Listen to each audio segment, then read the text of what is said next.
Hey, yo, Jay, can we get some ratchet one time?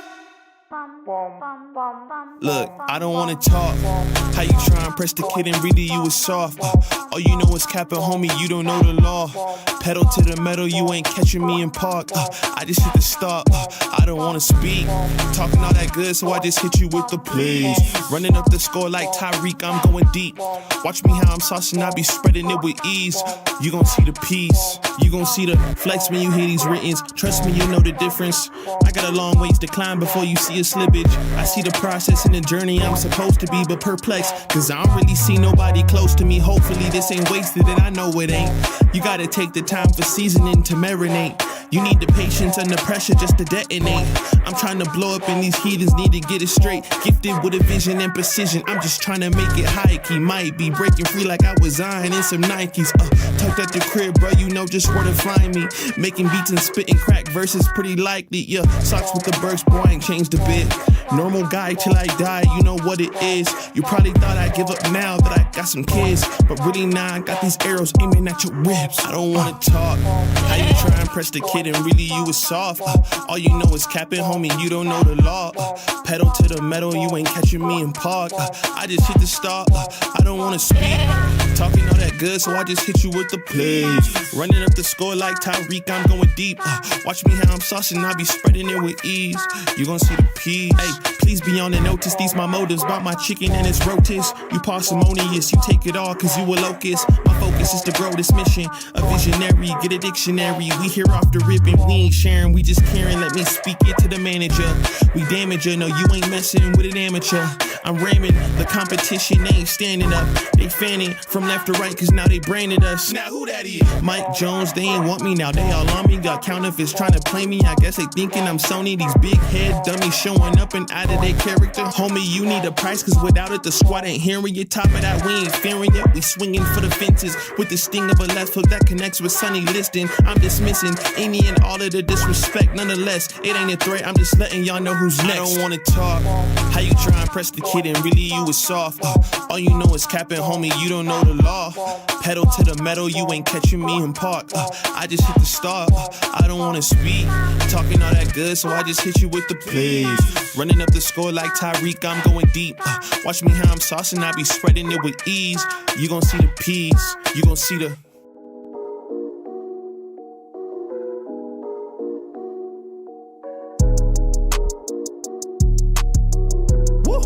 Yeah, I got money on my phone and money on me. I got all these hoes, but still lonely. They been blowing on that strong, but still so weak. I've been hiding a drone, but still low-key. We been sitting on the floor, they in the nosebleeds. Lately I've been in control, they can't control me. Yeah, they about to get exposed for being so cheap. I've been sticking to the code and I ain't gon' cheat.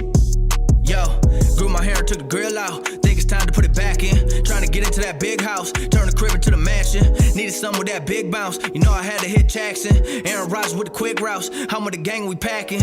We on the field at Lambo. Might peel in a Lambo. Running drills in my camo. They know what the M stand for. Still got fam in Hawaii, yeah. Couple fans in the lobby, yeah. Couple grand in my pocket, yeah. Couple grams of wasabi, yeah. Eyed up, no glasses. Lighted up, no matches. Wife it up, no ratchets. Might turn my wife to an actress. And we gon' make a movie, no Kim K.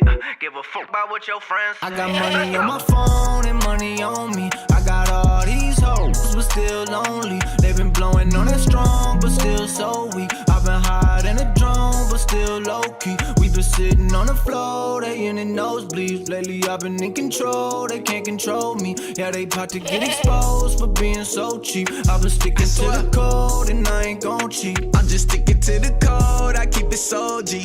She asked me what I smoke, I'm smoking OG. I don't fool with too many, only catch me 4 deep. Gotta stay away from snakes, swear these people so creep. I've been grinding for a minute, many labels so sleep. These rappers drop a song, be hot for about a week. I put Gucci on my toes, I keep some cold feet. I ain't paying for no hoes, you niggas know me. I'm about to body the beat. I keep me a hottie with me. She wanna for a fee. Give me that for free. Keep me some money on me. Smoking the gas, keep. You with me, sheesh. But need OG keep. I got money on my phone and money on me. I got all these hoes, but still lonely. They been blowing on that strong, but still so weak. I've been hiding a drone, but still low-key. We been sitting on the the floor, they in the nosebleeds. Lately I've been in control, they can't control me. Yeah, they about to get exposed for being so cheap. I've been sticking to the code and I ain't gon' cheat.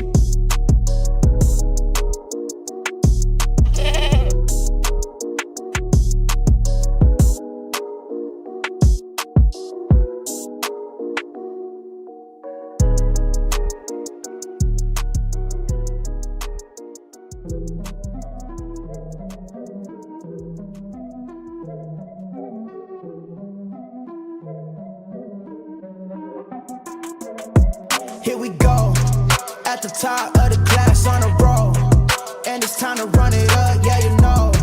Maxed out, put the pedal to the floor, ayy, on the roll, here we go. Yeah, we winning by a landslide.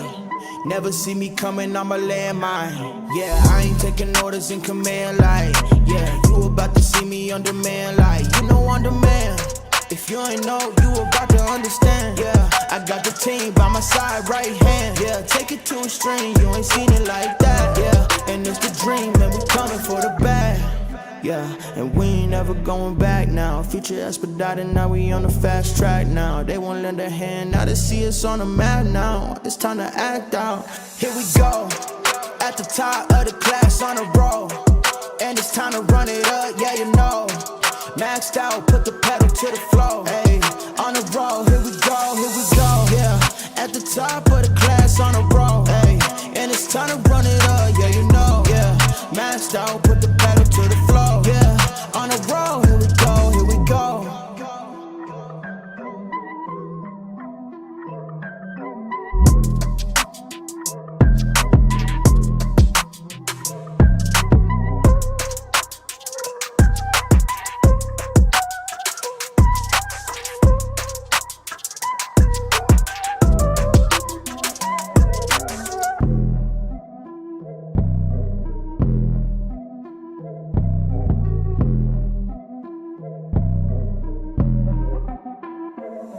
Here we go, at the top of the class on a roll, and it's time to run it up, yeah you know.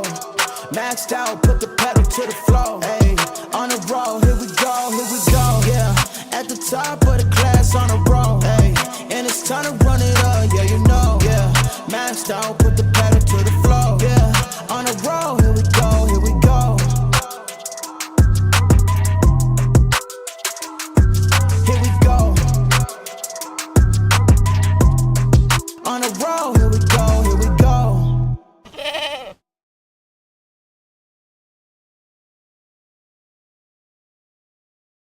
What is going on, everybody? Welcome back to the Frankie Candles live stream every single weekday right here at 5:45 p.m. Eastern Standard Time. And Mafia, oh man, we got the little pump and dump here. Not that we dumped our whole move up here, but we did get a quick drop to the downside. As you guys know, last night on the live stream, we were looking at that upper level of liquidity sitting between about $86,200 and $87,200. We came up, we got gravitated to that liquidity. We came and swept it, and then we got that drop to the downside. What is coming up next year for Bitcoin? That's what I want to talk about today on the live stream, guys.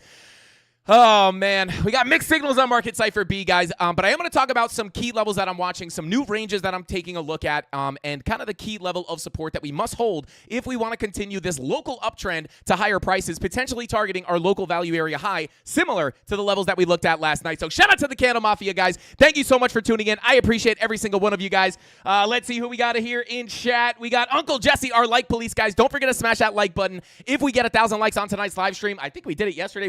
I don't know if it was yesterday or the day before. We did hit a like goal here, guys. We're going to be giving away some free crypto. And if we hit 1,000 likes on tonight's live stream, we will give away some more free crypto. I think yesterday we were going to, we'll figure it out, but we're going to give away some more crypto if we hit 1,000 likes, so smash it up, guys. Already smashed. Shout out to Fabian. Welcome in. We got Ligma in the chat. Ligma Wick. Shout out to you, man. Shout out, Jesse. What is going on? Thank you for being here. We got Nirvana. Ziva Crypto Girl. What is going on? We got XPR88 said, I liked it. Let's go. Shout out to XPR88. Thank you for being here, bro. We got Darius in the chat. Philly Skills. Satoshi Stacker said he's in that risk-free long, just chilling in a risk-free trade. Same here, brother. Let's go. Shout out to Satoshi Stacker. We'll hit the POC like target like target 1,000. Shout out to Nirvana.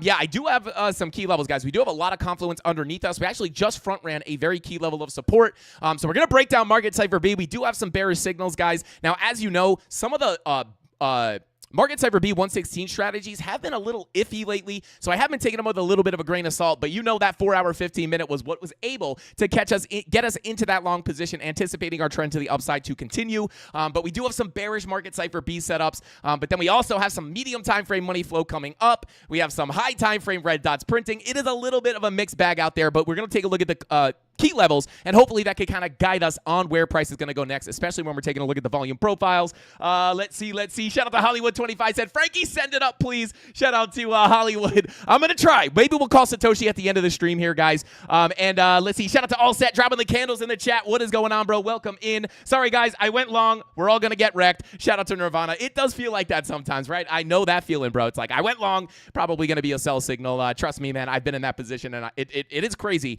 how accurate that can feel. It's like every time I long, we get dumped on. But that just goes to show you, is a reason why most traders fail. I'm not saying you're failing, Nirvana, but I'm just saying it's crazy, right? It's almost like if only I could flip this around, I could snipe the bottoms and snipe the tops. And Nirvana, I know you're going to be there. I know you've been winning some trades too. So shout out to you, bro. We're going to try to get you there to the higher percentage on the winning side if you're not already. Let's see. We got Gen Z in the chat said, my like is 101. Let's go, Gen Z. Tuning in and smashing that like button. Let's get it. Altcoin Corey, or Daddy Zach as others call him. Shout out to you, man. Said, I used that 4-hour 15-minute to long. Hey, shout out to Altcoin Corey. It played out, bro. And they are very reliable. That is a very reliable strategy. But when we have some mixed signals, we do have to be careful, kind of like what we were looking at a couple days on the live stream. Shout out to Tangi, said, are you gaining some weight? I'll be honest, Tangi, I don't know. I haven't weighed myself in a long time. I have teetered around 185 and 200 pounds pretty much since I was like a sophomore in high school. So yeah, I'd be shocked if I was anything over 200 pounds. But yeah, I don't know. Maybe I'll have to see. Am I looking chunky? Shout out to you, bro. Maybe. I'll be honest. I don't really care. I don't mind gaining weight. It's harder for me to gain weight than to lose weight. It's harder for me to gain weight than to lose weight. I can lose weight pretty easily. But yeah, let's see. Bada boom, bada boo. Shout out. That's Corey's name. I spelled wrong. Shout out to Corey. But yeah, guys, we got a lot to look at here on the charts, although, shout out to Bad Doggy. I think he meant to write fatty candles. Yo, imagine I just come, like, I take a vacation, I just come up and I'm just like puffed out. I'm just like, I just get huge on a vacation or something. That'd be hilarious. Maybe I should wear a fat suit on one of our streams. If Ethereum doesn't make a new all-time high this cycle, guys, I will wear a fat suit for an entire, man, a week would probably be annoying to wear a fat suit. I'll wear a fat suit for one live stream, just full, just caked out. But anyway, let's continue on here. I do carry most of my weight in my calves, as you guys know. It's either going up or it's going down. Calling it. Shout out to, I think that says Senator Biscuits. I'd agree with you, bro. There's probably a 100% chance it goes up or down. I 100% agree. But guys, with all that being said, yeah, you're shaving your head. I'll shave my head and I'll wear a fat suit. Living the good life off them bank traders. Shout out to Philly. Shout out to Philly skills. Yeah. Yeah, we just be wrecking the whales. But when you wreck whales, guys, sometimes you accumulate some of that blubber. But anyway, guys, with all that being said, that's enough of me talking about me getting fat. Let's go ahead and jump on into the charts. And without further ado, let's go ahead and see if we can predict Bitcoin's next move. Let's get into it. You guys crack me up, man. I'm not going to lie. I am, I hope I'm gaining weight. Let's see. Great energy on this channel. Shout out to Alt-Right. It's always good energy here, bro. It's sometimes hard to keep it up. I have days where I'm tired too. Actually, I wasn't really feeling too good today. I'm kind of tired today. But we got to keep, as soon as I go live, guys, like you guys bring up the energy. I love it. Even if you call me fat, it's all fun and games. I think. Unless it's, man, this guy's getting fat. Screw this guy. I'm just kidding. But anyway, without further ado, guys, let's take a look at the charts here. Now, obviously, guys, yesterday it was like, oh, my God, we're going crazy. We're bull run.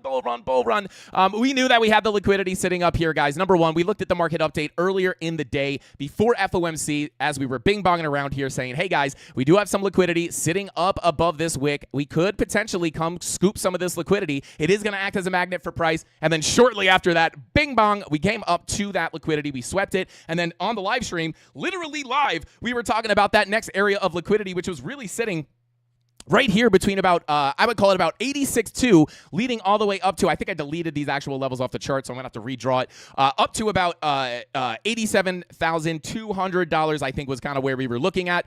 Right above this wick, if I come on down to a little bit of a lower time frame, we had this little wick right here. Was it on the 1 hour? Let me see here. Bada boom, bada bing. Yeah. Not that this is like the perfect wick or anything, but, we did that. That would be kind of the SFP wick if I were going to be looking at it. And simply put, guys, we came up, we swept the first area liquidity. That second area acted as a magnet for price. We swept that liquidity with a tiny little SFP here before finally getting a big drop to the downside. Now, I am actually not short from this level. And really the reason for that, guys, is there really wasn't any confluence here. Now, it would have been a great short if you were able to catch an SFP up here, but for me personally, there wasn't really a ton of resistance up here. There wasn't even a lot of confirmation up into that SFP other than the actual swing failure pattern locally.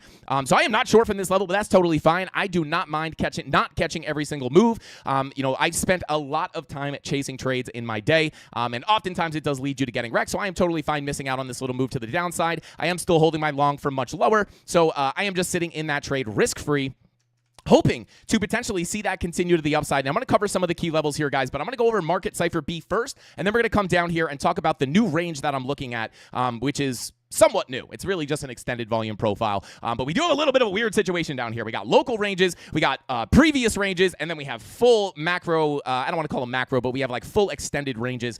So we are in a little bit of a choppy environment here, but I'm going to show you guys how I'm kind of cleaning up the chart and how I'm choosing to look at this price action to kind of simplify things and give me a more clear, at least a clear blueprint on where price has a high probability of going next. So first off, let's come up to the higher time frames, guys, because obviously, I'm not going to spend a lot of time on this. We know 2-day money flow coming out. This is obviously in the long term, keeping us very, very, very cautious for potential lower highs and lower lows. Now, do I think the lower high is coming in here? It's not impossible, but I'm going to talk about some of the higher levels as well. But just to keep in mind here, on the 2-day time frame, guys, as long as this money flow is in the red, we have to anticipate some kind of lower highs and lower lows coming in. And until that changes on those retracements, that is the lens I am going to be looking at the market through. Now, it doesn't mean that we can't continue up. If we wind up coming up and we start reclaiming key support and things start to look good, maybe money flow comes back into the green, we could change our theory here. And, granted, if we come up from where we are, we're going to be long. And even if we do come down again, very likely we will be in a long from the low. We typically are in that situation when we get big moves. So we'll just assess that situation when we get there. But just don't forget, 2-day money flow still kind of like, right? You could argue it was trying to come up, but, nothing really to take away from here other than money flow is in the red. And you have to take that as a binary fact, right?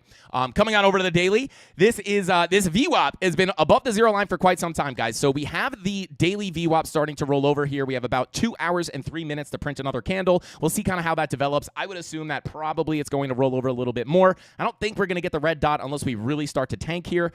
But this is where the mixed signals come in, guys, because obviously, yesterday and the day before, we were looking for a little bit of a continuation up based off of our 15-minute money flow and our 4-hour green dot, that Market Cipher B116 strategy. We were looking, as we were coming up into our local range, we were looking for that 15-minute money flow crossover to anticipate the continuation up. And yes, we are still long here in the premium Discord, or at least I'm still holding my personal long position. But that's what gave us the confidence to look to hold this trade to see it squeeze out for some more profit, right? We had liquidity above, acting as magnets for price, right? Up here and up here, right? And then we also had the 15-minute money flow crossing over into the green on top of that 4-hour green dot printing, which gives us that Market Cipher B116th strategy. When we look at that, right, it's like, okay, cool, right? And then you have the 4-hour money flow crossing over into the green as well. This makes me think that maybe the continuation to the upside could also continue here. Maybe we wiggle around, but as long as we don't break some key levels that I'm going to talk about in just a minute, we may be able to continue that uptrend, right? Maybe we get the VWAP to come back up. Once you print the green dot, that money flow comes into a bigger green wave, which could make us locally look for a little bit more of a move to the upside. Does not change our 2-day situation, right? We would just look at that move up as a lackluster retracement until proven otherwise for lower highs and lower lows, right? So the 4-hour doesn't look too bad on money flow, right? Like that's just a binary fact. I'm just bringing the information here on the charts, and that 4-hour money flow is indeed coming to the upside. That would make us anticipate the continuation of the trend to the upside. Does that make sense? I don't want people getting confused with the different time frames, right? Like this is a 4-hour trend. This 4-hour trend could potentially give us bigger moves up, right? And then that on a higher time frame right? Because the 4-hour is anticipation of the continuation of the trend to the upside based off money flow. But when you come to the 2-day, you're saying like, hey, maybe we're going to roll over, right? So we would just look at that 4-hour trend being a lackluster retracement on a higher time frame. And then when we get that 2-day red dot, if that money flow is continuing into the red, we would still be looking for more downside, right? So that's kind of how we can be like bullish. A lot of people are like, how is this guy bullish and bearish at the same time? Well, number one, that's how the market moves, right? So we could be bullish on this move to the upside. We make money. We made money on this move up. And if we continue up, we will continue to make money, right? That doesn't mean that we can't remain bearish on the higher time frame to look for the return for a lower high and a lower low, right? Because if we're going to come back down in a big way, we're going to want to capitalize on that move as well. And I know if you're new here, you're trying to learn technical analysis, you want to learn how to trade. That's very important to realize because I know it gets really confusing. It's like, well, he just said he was bullish on the 4-hour. Why is he bearish on the 2-day? It's just the difference between the time frames. That 4-hour is going to play out first, and then that 2-day takes a little bit more time to develop. But continuing on here, 4-hour money flow looks pretty good. The one thing that I am a little bit worried about, guys, are the high time frame red dots. Now, remember, the red and green dots only indicate the ebbs and flows in the market for the most part, right? It's the money flow that indicates the trend. But when we come on down here, right, VWAP on the daily starting to roll over, 16-hour red dot getting eerily close to printing. Now, obviously, there is an opportunity here to fake out. Maybe you print a red dot and then instantly print a green dot. We like to call that a VWAP flip or a VWAP flop, depending on if it's coming to the upside or downside. You can see that happen right here. Green dot on the 16-hour, immediately swallowed by the red dot. And what does that do, right? You get the green dot, you're like, yay, and then that red dot comes in and totally swallows you up, right? And, you know, that I would say that happens less often, right? It depends on the market conditions, right? If you're in a choppy market, you could be anticipating. I would put a little bit less weight on the red and green dots on higher time frames if you're anticipating those VWAP flops. But here we can only take the information that we have, which is the 16-hour red dot is looking to print as that VWAP's looking to cross over that zero line. 12-hour red dot is also looking to print here. So unless we get a bounce off that zero line, we could anticipate that red dot incoming, which could cause a little bit more downside, right? And then that 10-hour red dot is printing, and our 8-hour red dot is also printing. Now, the reason I don't love this is, same as every other time, right? With the 8-hour red dot, if we come on down to this 30-minute money flow, look at the money flow, guys. 8-hour money flow coming to the downside. And when I bring up the two kind of contexts that I'm looking at the market in, it's going to make a little bit more sense. But 30-minute money flow coming out with that 8-hour red dot is a little bit worrisome for me. And it could mean that we are, in store for a little bit more pain. Now, hopefully, right, when you look at the 8-hour here, you can see that the money flow is attempting to fight back to the upside here. Sure, we faked out into the green. But if we don't get this 8-hour red dot, if we get a move down, I'm going to be watching that 30-minute money flow crossover. Mark my words, if we're going to get a bigger move down, and we'll talk about how aggressive those moves down can be, and I'll also talk about the lines in the sand that, if broken, will make it very likely to get a big move. But I do think if we're going to get a continuation down here, right, that 30-minute money flow is 100% going to be the thing to watch, only because we have the 8-hour red dot on the 8-hour, right? That's where 8-hour red dots pop up. But that doesn't really hurt me, right? That doesn't hurt my feelings unless this money flow comes out in a big way, right? So I actually don't hate the fact that the money flow tried to work up here. Maybe we get a little bit of turbulence, we come down a little bit more, and if we are going to continue up, this 8-hour green dot could potentially come in, and then that money flow comes back into the green, and that could still support a move to the upside, and that would line up with the 4-hour money flow, right? Like maybe you kind of wiggle around, maybe we get a VWAP flip, and then we could continue back to the upside. But you can see here, as we're bouncing around these time frames, guys, there are mixed signals. 2-day, I'm not even going to mention the 2-day because it's going to take a long time for that information to develop, right? So I think everybody knows 2-day money flow is coming out. I'm going to try to not mention that as much, right? Because, you just got to remember it, right? I think it's just, kind of beating the dead horse. But with the 4-hour money flow crossover into the green, the 8-hour red dot, and the 30-minute money flow crossover coming into the red, those are definitely kind of stepping on each other, right? Those are definitely mixed signals. But again, when I bring up the key levels, it's going to make a little bit more sense on what I'm looking at and how I'm personally just going to play those mixed signals. We can't stop the mixed signals from coming in, but we can change our plan and or I should say plan accordingly, understanding that we're in a little bit of a choppy environment. So overall, I'm going to bring up the levels here now. I would love the bullish case here, guys, would be hopefully we don't break any of these key levels, which I'm going to bring up now. And hopefully we could just get that green dot, continue that money flow into the green, and then get that continuation to the upside, right? And if we do get the move down, the problem here for me personally is with that 8-hour, 30-minute setup, you also have the 10-hour red dot printing. You also have the 12-hour red dot looking to print. And then you start working up these time frames, 16-hour red dot, the daily VWAP. We'll have to watch this. It is, if we start curling over here, a lot of that is going to kind of cascade and roll over on those lower time frame bearish signals. So if that 30-minute money flow starts to bring us down a little bit more, by the time we start coming down here, it's like, well, hey, now the 12-hour red dot's probably printing, right? Then the 45-minute money flow is probably coming out, and that's kind of what could cause a cascade to the downside, right? You could see those higher time frames rolling on top of those bearish shorter time frames. So yeah, definitely a little bit of a sticky situation here, but let's bring up the key levels so it could hopefully give a little bit of clarity. So at least whether we get the move up or down, you could be prepared for those next levels. And the way I'm personally handling this right now, guys, is I am just still holding my long, which is from down here, right? Still holding my long, bada boom, right? From right down here. So the only trade I'm holding right now is this long position. I've already taken massive profits.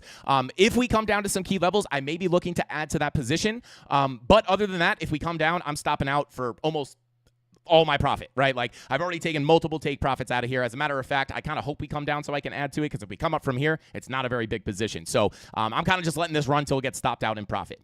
Other than that, I'm kind of sitting on my hands, guys. I'm going to let things kind of work themselves out. But let's pull up these key levels here. Now, yesterday, obviously, guys, recently we've been looking at this local range, right? This is kind of where we saw the bounce off the value area low. This is where we saw that 15-minute money flow crossover into the green, making us anticipate the continuation above the POC into the value area high. And then we knew if we were able to get above that value area high, we had the liquidity up here and up here. We finally found that play out in full, and then we swept the liquidity and got the move to the downside. And I'm also going to bring up the liquidation heat maps, guys, because it's a pretty good, there's a pretty clear, like when we look at the actual liquidation heat maps, you can see, right? Like the liquidity was living up there, price got gravitated to it, we swept it, and we pulled back, right? So if I pull this up right here, you guys can see we had the liquidity here. That was that first box of liquidity. We came up, swept it, and then we kind of bing-bonged around and then came up to grab that extra little bit of a liquidity. We still have a little bit above here, which is nice because when we zoom out here, really like the only local liquidity we have here, at least when looking at the 2-week time frame, is the liquidity we have sitting above this wick, close to about 87.575, right? Now, is this guaranteed to suck price up there? Not necessarily, but it is really the only local area of liquidity that we can see here on the 2-week time frame. Other than that, the next hot spot is sitting all the way down here at around $67,000. Which obviously is not a great, no one wants to come down there. It is still definitely in the cards, maybe. But, right now it's like we swept this liquidity. So not really shocking to see that cool off here, right? When you sweep liquidity, oftentimes you will get that aggressive retracement to the downside. Now, is this dump damaging, right? Like have we broken the possibility of coming up higher? This is where things get a little sticky, because if we look at this, there's a few different ranges I'm going to start with here, guys, or I'm going to show over the length of this stream, but this is the local range. This is what we've been looking at, and you can see here, right? This would be a deviation above the high to sweep out liquidity. We have come back down, and right now we are banging our head on this value area high. This is a very key level. If we cannot get out of this range, and I'll be honest, I wouldn't even really be that pumped if we wiggle up here a little bit, right? We kind of need to leave this range. But, from the volume profile perspective, when we come up here, if we cannot get back above this value area high, the next likely place for price to go, especially, right? Like this is kind of the bearish case. Money flow comes out on the 30-minute, 8-hour red dot. This would make us anticipate the downtrend on the 30-minute to continue lower, targeting that POC sitting at $83,100. And if we were able to come down even more, we could potentially continue down all the way to the value area low, sitting at about $81,100. And this is just like the basic volume profile theory, right? Deviate below the low, get above, go to the POC, go to the value area high, deviate above, go back to the POC, back to the high, back to the POC, back to the high, back to the POC, lose the POC, back to the low, bounce off the low, to the POC, to the high, deviation, back in, right? It's just the idea of a full typical volume profile kind of situation, right? Like we're just looking at this as our range.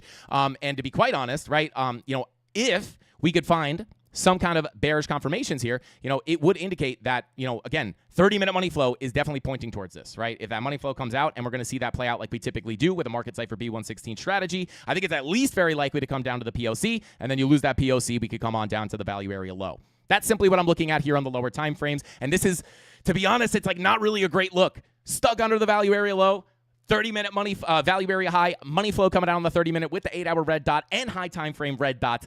Not the best situation for another massive move up. But again, I'm going to talk about the lines in the sand. This is not really broken anything significant just yet, and there is a very, very confluent level of support sitting just underneath us here that could potentially give us a bounce. It is going to be a little bit of a difficult situation because I do not necessarily like longing in the middle of ranges, but this is still a local range that I'm watching, right? And I just wanted to bring this up because as we get stuck under this value area high with the market cipher B 8-hour, 30-minute setup, that's definitely a possible scenario we could see happen, right? But if we pull up, now, as you guys know, a lot of people ask me, guys, constantly, I get asked the question, Frankie, why do you look at previous volume profiles? When do you look at previous profiles versus current profiles? And if you don't know what I mean, oftentimes, when I'm looking at my volume profiles, I will pull a previous range, and I will look at those levels. I'll extend them to the right, and I keep the profile like this very often, right? And then it's only in certain situations where I will extend that profile to the current price action, right?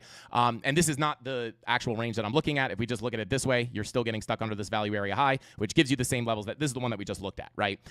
But if we pull up, I'm going to pull up the.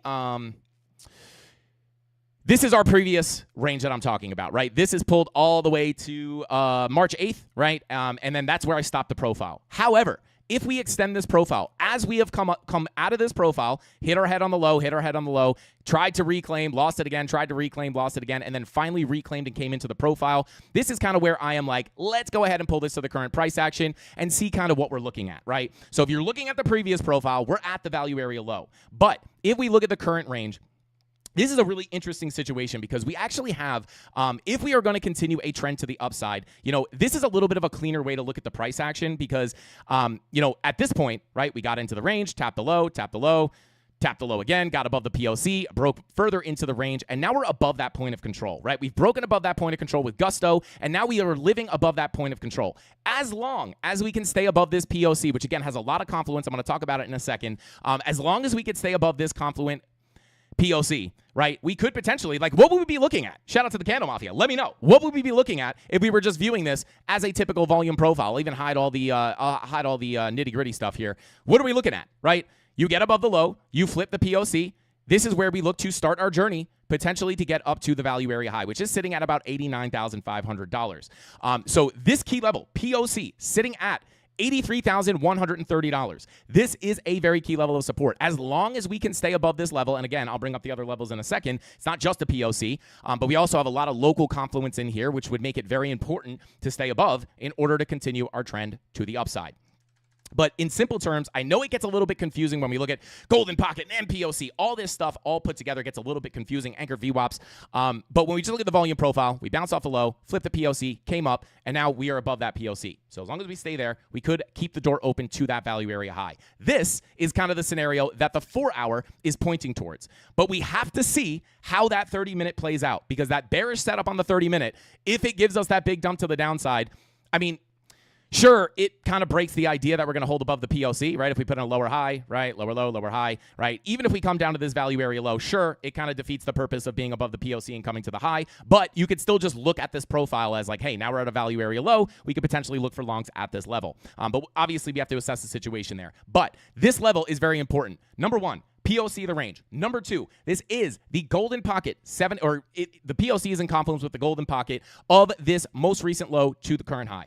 Right? And if we're going to be looking for higher lows and higher highs, this would be the golden pocket to do it at. And obviously the 786 is included in that level, which is what gives us this zone. This zone is sitting between 83,513 and 82,395. Once we wind up, right, if we come on down in here, if we can get some bullish confirmations, I may look to add to my long position or maybe even take some new longs only if I get the confirmations, right? Because at this point, right, we're just looking at this as a potential higher low situation. We know the higher low is likely to come in if we're going to get it on the golden pocket 786. That's the zone I'm looking at. You also have the anchored VWAP pulled from the low here, coming right in confluence with that level as well. I think we have a couple other levels. Is it I think we have a daily level in there. Yeah, you also have a daily level in there as well, right? So POC, golden pocket, 786, daily anchored VWAP, 5 levels of confluence in there, right? Now, this doesn't guarantee that you're going to get, this is the low forever and we're going to get a massive blast off to all-time highs. However, it does give you, somewhat of a high probability of a reaction. And these are the levels that I like to look for bounces at, right? So hopefully, if we could get that continuation to the downside, hopefully that 30-minute doesn't just nuke us down to the value area low, but this is definitely going to be that key level. One more time, sitting between 83,513 and 82,395. If we lose this 786 at 82,395, right? We lose that 786. That is the line in the sand, in my own personal opinion, right? And at that point, right, you're losing the 786, invalidates the idea of the higher low coming in there, right? And then at that point, you're also below your POC. You may be turning that anchored VWAP into resistance. I'll zoom in here a little bit so you guys can see a little bit better. right? At that point, that anchor VWAP may be turning into resistance. And then once we get stuck under that POC, lose that 786, you're already looking to come down to the value area low. And then that would be your next key level of support. Now, this is the general range that I'm watching, right? I can bring up all the other extra, like if I pull up the scalp range here real quick, right? You can see this scalp range, value area low, is exactly where the larger value area low is. So that's kind of why I'm choosing. I am not completely forgetting about this range, obviously, because we just looked at it, right? Saying, hey, if we can get stuck under here, yikes, might be able to get the move down. But I am, for the most part, for the medium time frames, going to be looking at this overall range, right? Because, again, once you start losing this POC, it's kind of the same thing. You're losing the POC of the local range, and you're going to the value area low, which is the same as the local range, right? So I'm taking this off the chart for now, right? But we are using it, right? As I just showed, right? We are still using this as like, hey, locally, we don't want to get stuck underneath here because that's what's going to call for the bigger move down, right? But for the most part, I'm going to be taking a look at this range, right? Because all those levels are confluent. So the hope here is that 30-minute money flow does not give us the big drop down. If we are not going to get the big drop down, this is the level to hold for another move up to continue up into our value area high. If you're just looking at the typical volume profile theory, right? POC, or low, POC, hold the POC, get back up to the high. As long as we remain above there and we do not reject and get underneath it, that is what I would be looking at, right? And then that gives us a beautiful opportunity to hold those higher lows and continue the trend to the upside. I think if you are going to get a bounce from this level and you are going to continue the trend, it would be nice to get that to happen right on the 4-hour green dot to have that money flow come back up, which would also support the idea of higher lows and higher highs to come in. 4-hour anticipation is a continuation to the upside, but we have to just... We actually were in a similar situation to this recently. The 4-hour is not going to play out as fast as the 30-minute, right? So we're probably going to get the outcome of this 30-minute money flow before that 4-hour green dot prints. So I am not just saying, hey, money flow is coming up on the 4-hour, I'm longing here, right? I want to see what that 30-minute money flow crossover, and we do have a red dot here as well. We're going to see what that money flow crossover gives us. If it pushes us down, right, what does price look like in here? Maybe the money flow is coming back up, right? Maybe the 30-minute, 8-hour setup is already played out. Maybe the 4-hour green dot is printing, and then, maybe that's kind of giving us a good idea that we can get a bounce there. But if we're going to just nuke to the floor here on the 30-minute money flow, we're going to see that before we're even looking for the longs, right? If we get that big drop down off the 30-minute money flow crossover, it's not going to be like, oh my God, the 4 hours bullish now.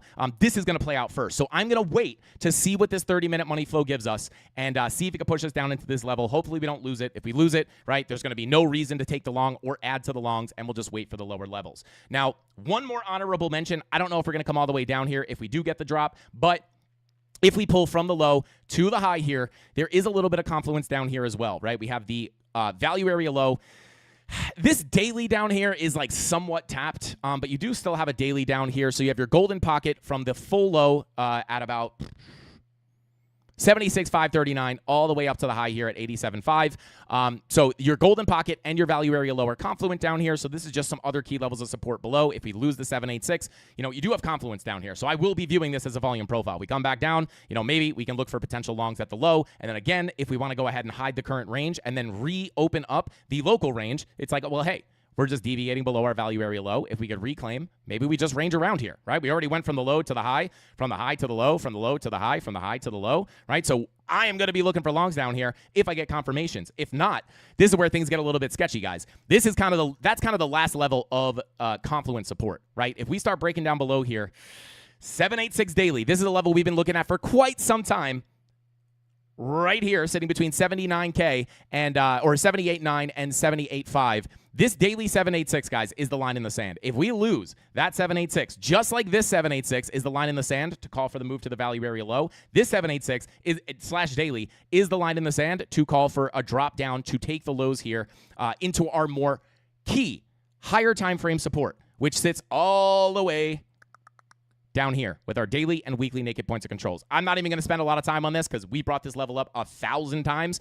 So I don't want to beat the dead horse on that either. But, this is sitting between 76.5 and 75K. So we lose this level. This is like the bigger level of support, right? We lose that daily. I'm looking for the bigger drop down here. And then, very likely we'll get some kind of reaction there. And then obviously if that doesn't hold, we have those lower levels that we've been looking at for quite some time. I'm not even going to show them. You guys know where they sit. As a matter of fact, maybe I will bring this up very briefly because you could see here that next little area of liquidity is coming in down here at about, 67, starting at about almost 68K, all the way down to 66.2. This is confluent with our higher time frame levels of support. right? If we go ahead, let me hide the naked points of controls just to clean up the chart. I'll hide the dailies to clean up the chart, and I'll also hide all this stuff as well. If we do wind up going to take that liquidity, guys, just understand it is confluent with some support that we have down there. And that support is the POC of the range below, right? The 7-month consolidation range. That liquidity is sitting like right in here. So again, long term, I don't want to talk about the long term too much because we've done it a bunch. But are we going to get the big bounce from here?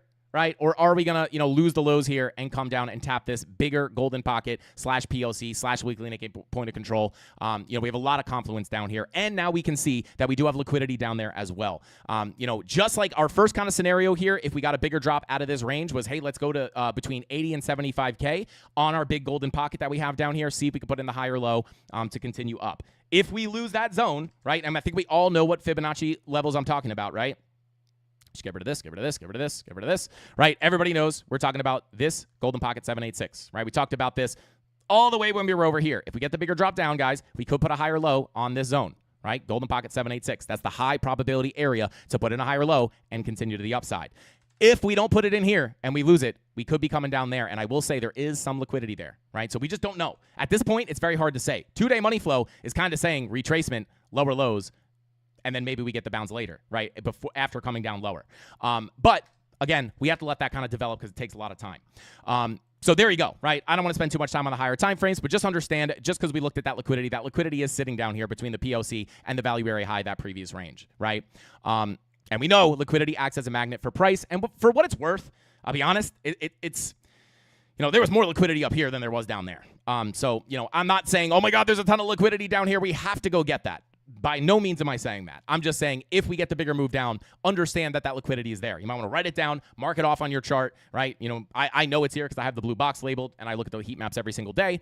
But yeah, that's kind of what I'm looking at longer term. So for right now, let's just, I'm going to keep an eye on this local range. And hopefully, if we do continue down here, we could just come on down into this lower level of support. And again, whether you want to look at it through the lens of I'm going to get rid of this liquidity because I think we all know what happened up here. So yeah.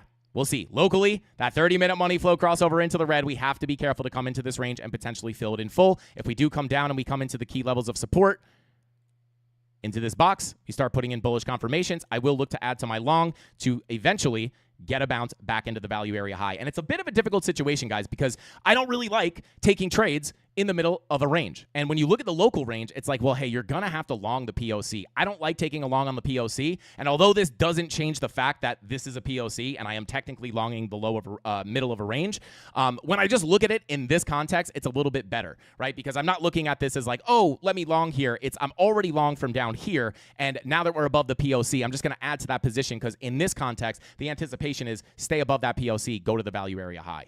Right, so it's not like down. If you look at the local range, it's a little bit more like you're just long in the middle of the range. Here, I'm just adding to a position that I'm already long from the low.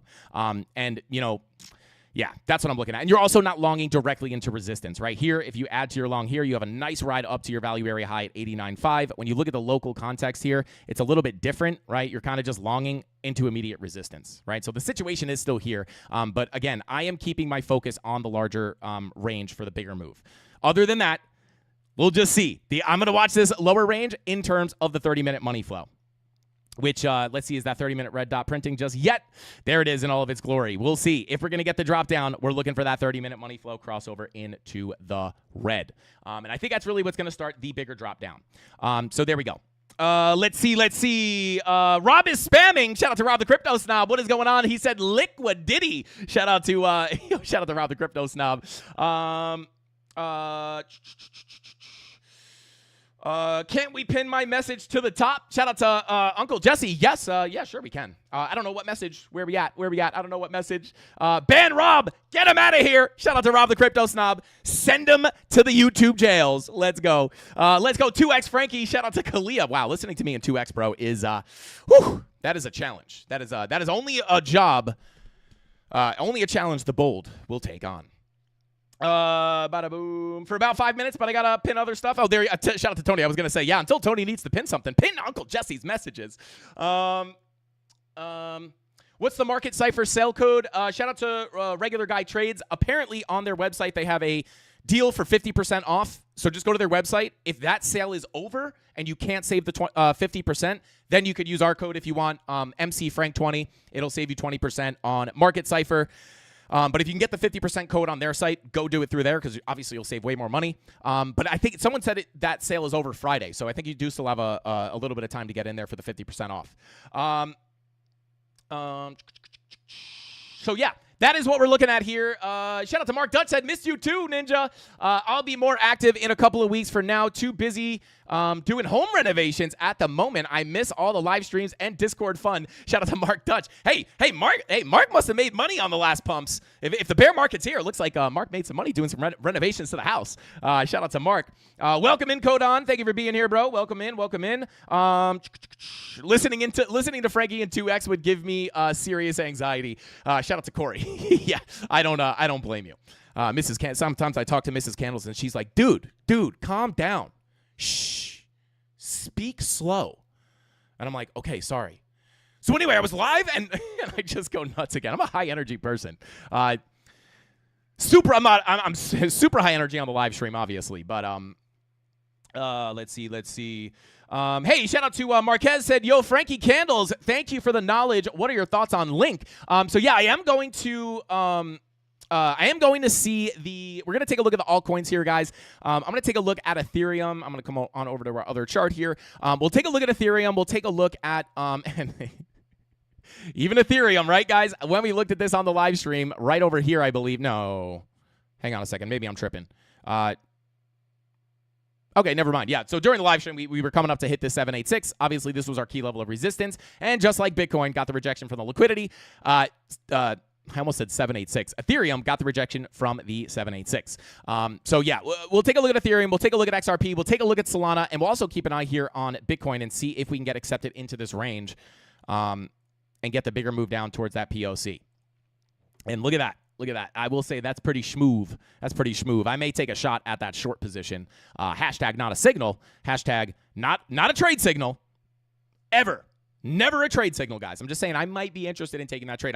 That seemed like I was being sarcastic. Like it is a signal, guys. It's not a signal. I'm not a financial advisor. You could short here and lose all your money. Anyway, I'm just going to move on from there. But I will just say this 30-minute money flow with the red dot even looks like maybe if we get a move down to the POC, put in some bullish divergences, right? Just the way that momentum wave is forming does look like we could potentially put in a lower high here. I mean, a lower low, sorry.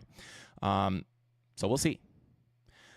But yeah, I do think, mark my words here, somebody clip it. If we get a move down, that 30-minute money flow crossover is probably going to be the thing to do it. And hopefully that's not the case. Hopefully we don't come all the way down to the low. Hopefully we just kind of wiggle down here, stall out, and then we can get a bigger move up. But I would say about 82.3 is probably the key level that you do not want to lose if you want this uptrend to continue.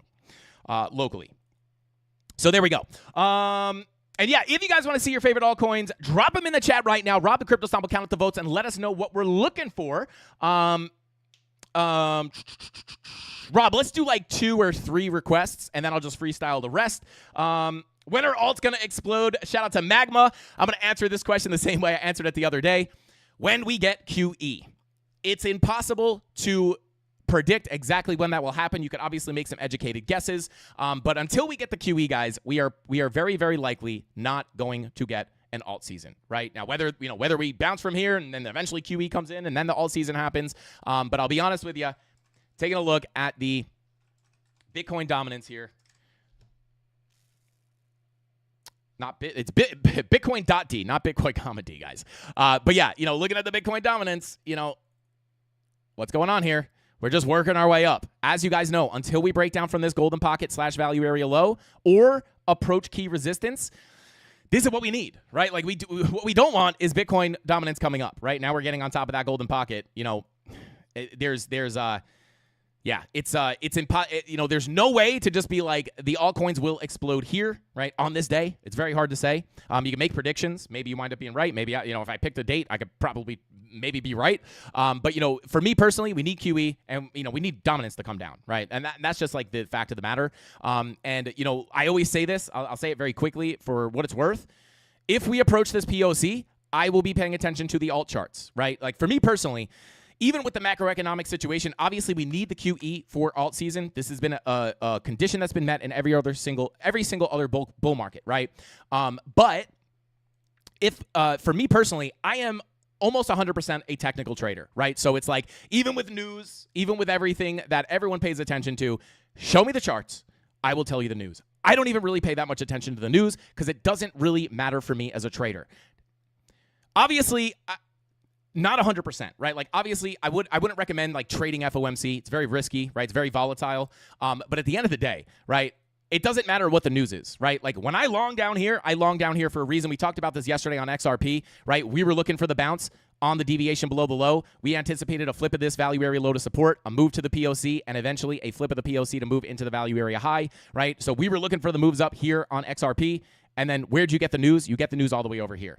So every single time, show me the charts, I'll tell you the news. It doesn't, for me personally, it does not affect my trading at all. If there's news, there's news. If there's not, I'm trading off the technicals anyway. Either way, I'm going off the charts. And then oftentimes, once you start doing that, right, you'll start to see people talk about the news, and you're just like, man, that's funny. I remember when I used to, like, try, well, I got to keep up on the news because I got to know if it's going up or down. And it's like, your chart is the front run of all of that stuff, right? Like, once you know how to read the chart, it's like you don't have to worry about, like, yeah, but what if this is fake news? What about this? What about that? You just look at the charts and react off the charts. And then the news will magically, you will realize very, very quickly, the news will magically just play out, right? The news will come in whenever it needs to come in. We anticipated this push up to the value area high. We didn't know if it was going to happen here. We didn't know exactly how it was going to happen or why it was going to happen, but we just look. We know once you flip the low, the POC is very likely, and then eventually you look for the journey up to the value area high. You don't even need news to get up there, but in this case, it was the news, right? Oh my God, the lawsuit's over, right? It's like, you could argue that we knew the lawsuit was going to end back here because, this is where we were looking for the bounce based off of technical signals, right? Not just because price was coming down, but you have the bullish divergence, money flow coming up, deviation below the low, bullish divergences, money flow coming up. You had a lot of confluent reasons to get back into this range and fill it in full. But some people like to think it was the news. Obviously, the news probably caused a lot of FOMO, but at the end of the day, doesn't matter what it was. If it was a short squeeze, if it was FOMO, if it was news, we're just looking for that move regardless of what is going on in the la-la land of the media, right? Like, doesn't really matter. I actually, what was I looking at? I was on Instagram last night, and I saw, someone came up and they were talking about crypto, like all about the news and stuff. And I was looking through the comments, and it is funny. It seems to be a lot of people are starting to be like, I don't even pay attention to this, man. I was long, but I was looking at the charts, and I'm like, let's go. I was cheering that guy on in the comments. Not that I commented. I don't interact on social media. It's just not my thing. But anyway, down we go. Shout out to LL Cool Day. Shout out to you, bro. That's a nice name. But yeah, we are getting that push down. We'll keep an eye on that in a second. Shout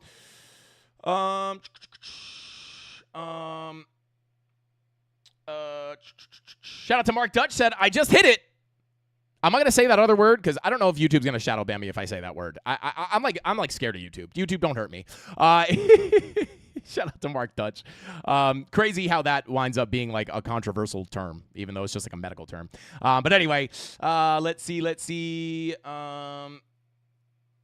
Shout out to C7, said, Frankie, do you ever look at the leverage liquidation map on CoinGlass?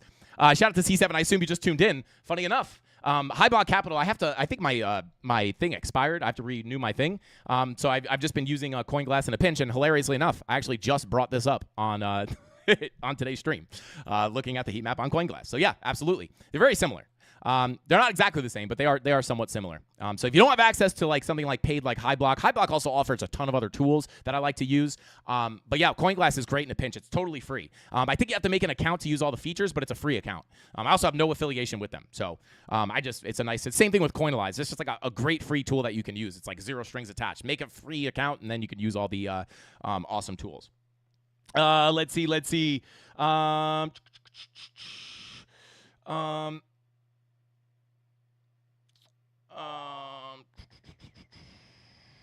Sisters are cool too. Shout out to Mark Dutch. Are you shorting? Too good, bro. Or Too Good Bro said, are you shorting? It sounded like Are You Shorting was your name, and you said Too Good, bro. Am I shorting? I don't want to give live signals. I did just mention that I may take a shot at a short here, though, just because of the 30-minute money flow crossover. This is on XRP, but on Bitcoin it's the same thing, right? So yeah, I am at a short right now. I did just take a short. Not a signal. Do not short. You're going to lose all your money if you short Bitcoin right now. If you're listening to some crazy YouTuber. I'm just saying. Not a signal. You will never make money if you just try to follow somebody, right? You can't just hear someone say, not that I'm saying you think this, but I'm just saying in general, I have to be very careful about this. I am not a financial advisor. This is for entertainment purposes only.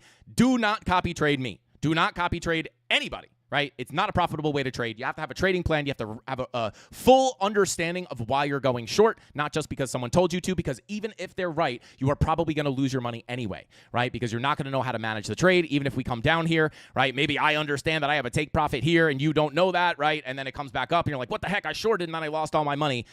It is more often, right? If I was right 100% of the time, more often than not, unless you're, in the premium Discord and you have the whole kind of plan and the full in-detailed explanation of everything and you're anticipating the trade, it's just very difficult. You can't copy trade people. But yes, I am short. I did take a small short here just to explain that a little bit. Obviously, we kind of just went over it, right?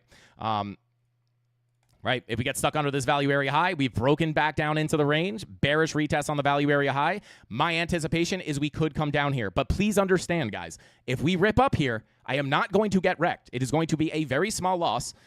And my long will continue to pay me out, even though it's still a pretty small position, right? I'm not just shorting here expecting a massive move to get rich overnight, right? I have so just keep that in mind. If we rip up here, like I am not going to be upset if I get stopped out, right? So if you're going to short, if you ever do take a short, right, hypothetically here, just understand it's like not guaranteed to play out. Kind of a, I don't want to be a signal, right? Because that's not what's going to help you. Learning is what's going to help you. Not saying you're trying to copy trade me. I'm just saying.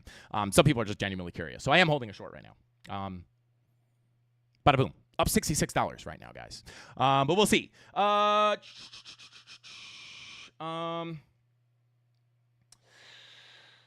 Let's see. What's up, brother? Love your TA. Shout out to Darren Ransom. What is going on, bro? Welcome in. That is not to be confused with Darren Does Things, but shout out to Darren Ransom. Welcome in, bro. Appreciate you for being here. And I'm glad I'm providing value for you. Shout out to High Def. Said beep, bop, boop, boop, shorting. Shout out to High Def. Let's see. All right, so let's go ahead and take a quick look at Ethereum, right? We'll go through Ethereum, we'll go through XRP, we'll go through Solana, and then Rob, if he might have already dropped the alt list in here, but if you guys want to see your favorite altcoins, drop them in the chat. Rob, if you did not drop the list yet, we'll let everybody spam, and then yeah, we'll get some requests in here. Let's see. Okay, so let's go ahead and continue on here for Ethereum. Obviously, getting the rejection from the 786. Let me hide this. Getting the rejection from the 786 retracement that we looked at yesterday. Obviously, we were looking at that 786 for quite some time, right? We broke down out of our range here. We anticipated a drop into our lower profile. We got the bounce off the POC. We bing-bonged around in here. We had our 15-minute money flow coming up in cooperation with our 4-hour green dot. You could see that happened right here.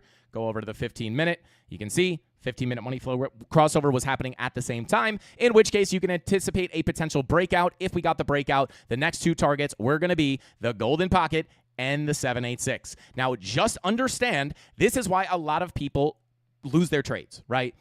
You are anticipating the breakout to the upside, right? With a reason, right? You're not just like looking at this as like, I'm going to long because I think we're going to break out, right? Think about this, guys. A lot of people yesterday were feeling very bullish. And I'm not saying that we're not bullish, but I'm just saying, a lot of people get excited not until they see the big moves up.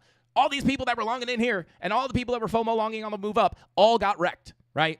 So just take that as a note and take that as a lesson to when you are looking to trade. You want to try to get in, not when everybody's excited. When everyone's excited, oh my God, everything's pumping, this is awesome, you want to have already been in your position sitting in profit, right? It's the same thing with Bitcoin. When Bitcoin got the pop to the upside, I was already sitting in my long from down here. I wasn't, oh my God, we're bullish, let me long up here, right? If anything, we were looking for shorts and a rejection, right? So just keep that in mind. I know it sounds so simple, but this is like something that a lot of people, even if you think you understand it, it's hard to actually act on. But let's continue on here. So we got the rejection from the 786. That's not too bad, right? Like that is to be expected. We broke the golden pocket. You look to go to the 786. We get the rejection from the 786. So let's pull some key levels here on Ethereum. Now, obviously, guys, I'm going to go ahead and I'm going to pull some Fibonacci retracements. We're going to pull from the low here all the way up to the high. And you can see we do have golden pocket, 786 confluence. Once we break out of a value area high, you are going to be looking at that value area high as key support because maybe we just want to come down, retest before getting a bigger breakout. Now, I would say the 4-hour money flow coming into the green here with the VWAP curling up could potentially point towards something like that happening. Very similar to Bitcoin. It's almost the same exact situation, right? You break out, you're looking to come retest. As long as you can put in higher lows and money flow continues up on the 4-hour, this will make you anticipate the continuation of the uptrend, right? Doesn't mean you can't wiggle down a little bit more, maybe wick to the 786. which would be very hard, right? Because if you look for a long here, you're kind of longing right into support or resistance, which I don't really love. But, looking at where you're going to be looking for a higher low, you're going to be looking at the golden pocket, 786 retracement from the low to the high. And that gives you this zone right here. I'll even just mark out the whole zone, right? So you would hope if Ethereum does cool off here, continue to cool off, right? Maybe you bing bong around, come up in here. That is where you would want to put in the higher low for the continuation up if you're going to see this 4-hour money flow crossover into the green or continue to cross over into the green. So that's what I'm looking at. This level is sitting between about 1949. Beautiful, beautiful year. I was alive back then, believe it or not. Get rid of these lines. So that is sitting between 1949 and 1914. So yeah, there you go.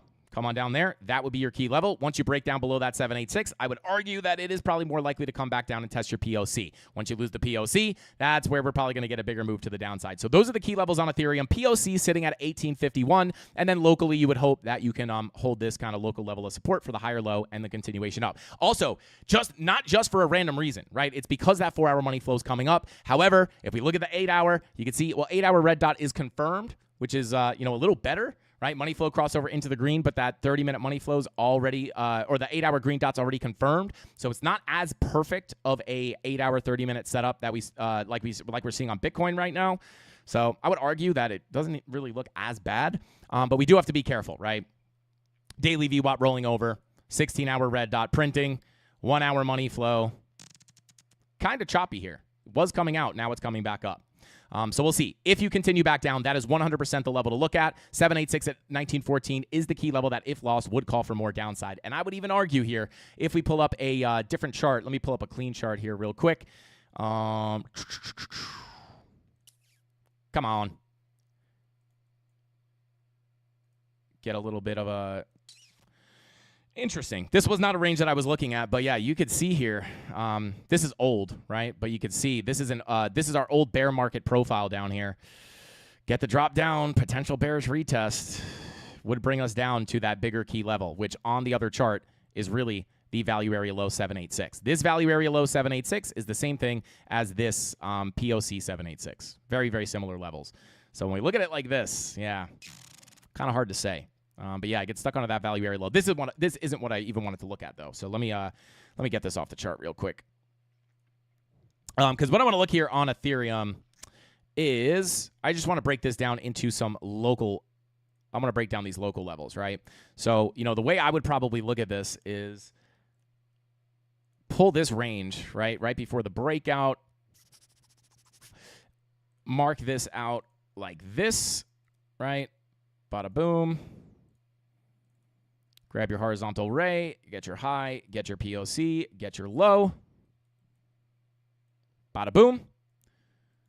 And let's see if we can find any confluence here. Let me just make sure I have this. Let me pull this on the 30-minute, actually.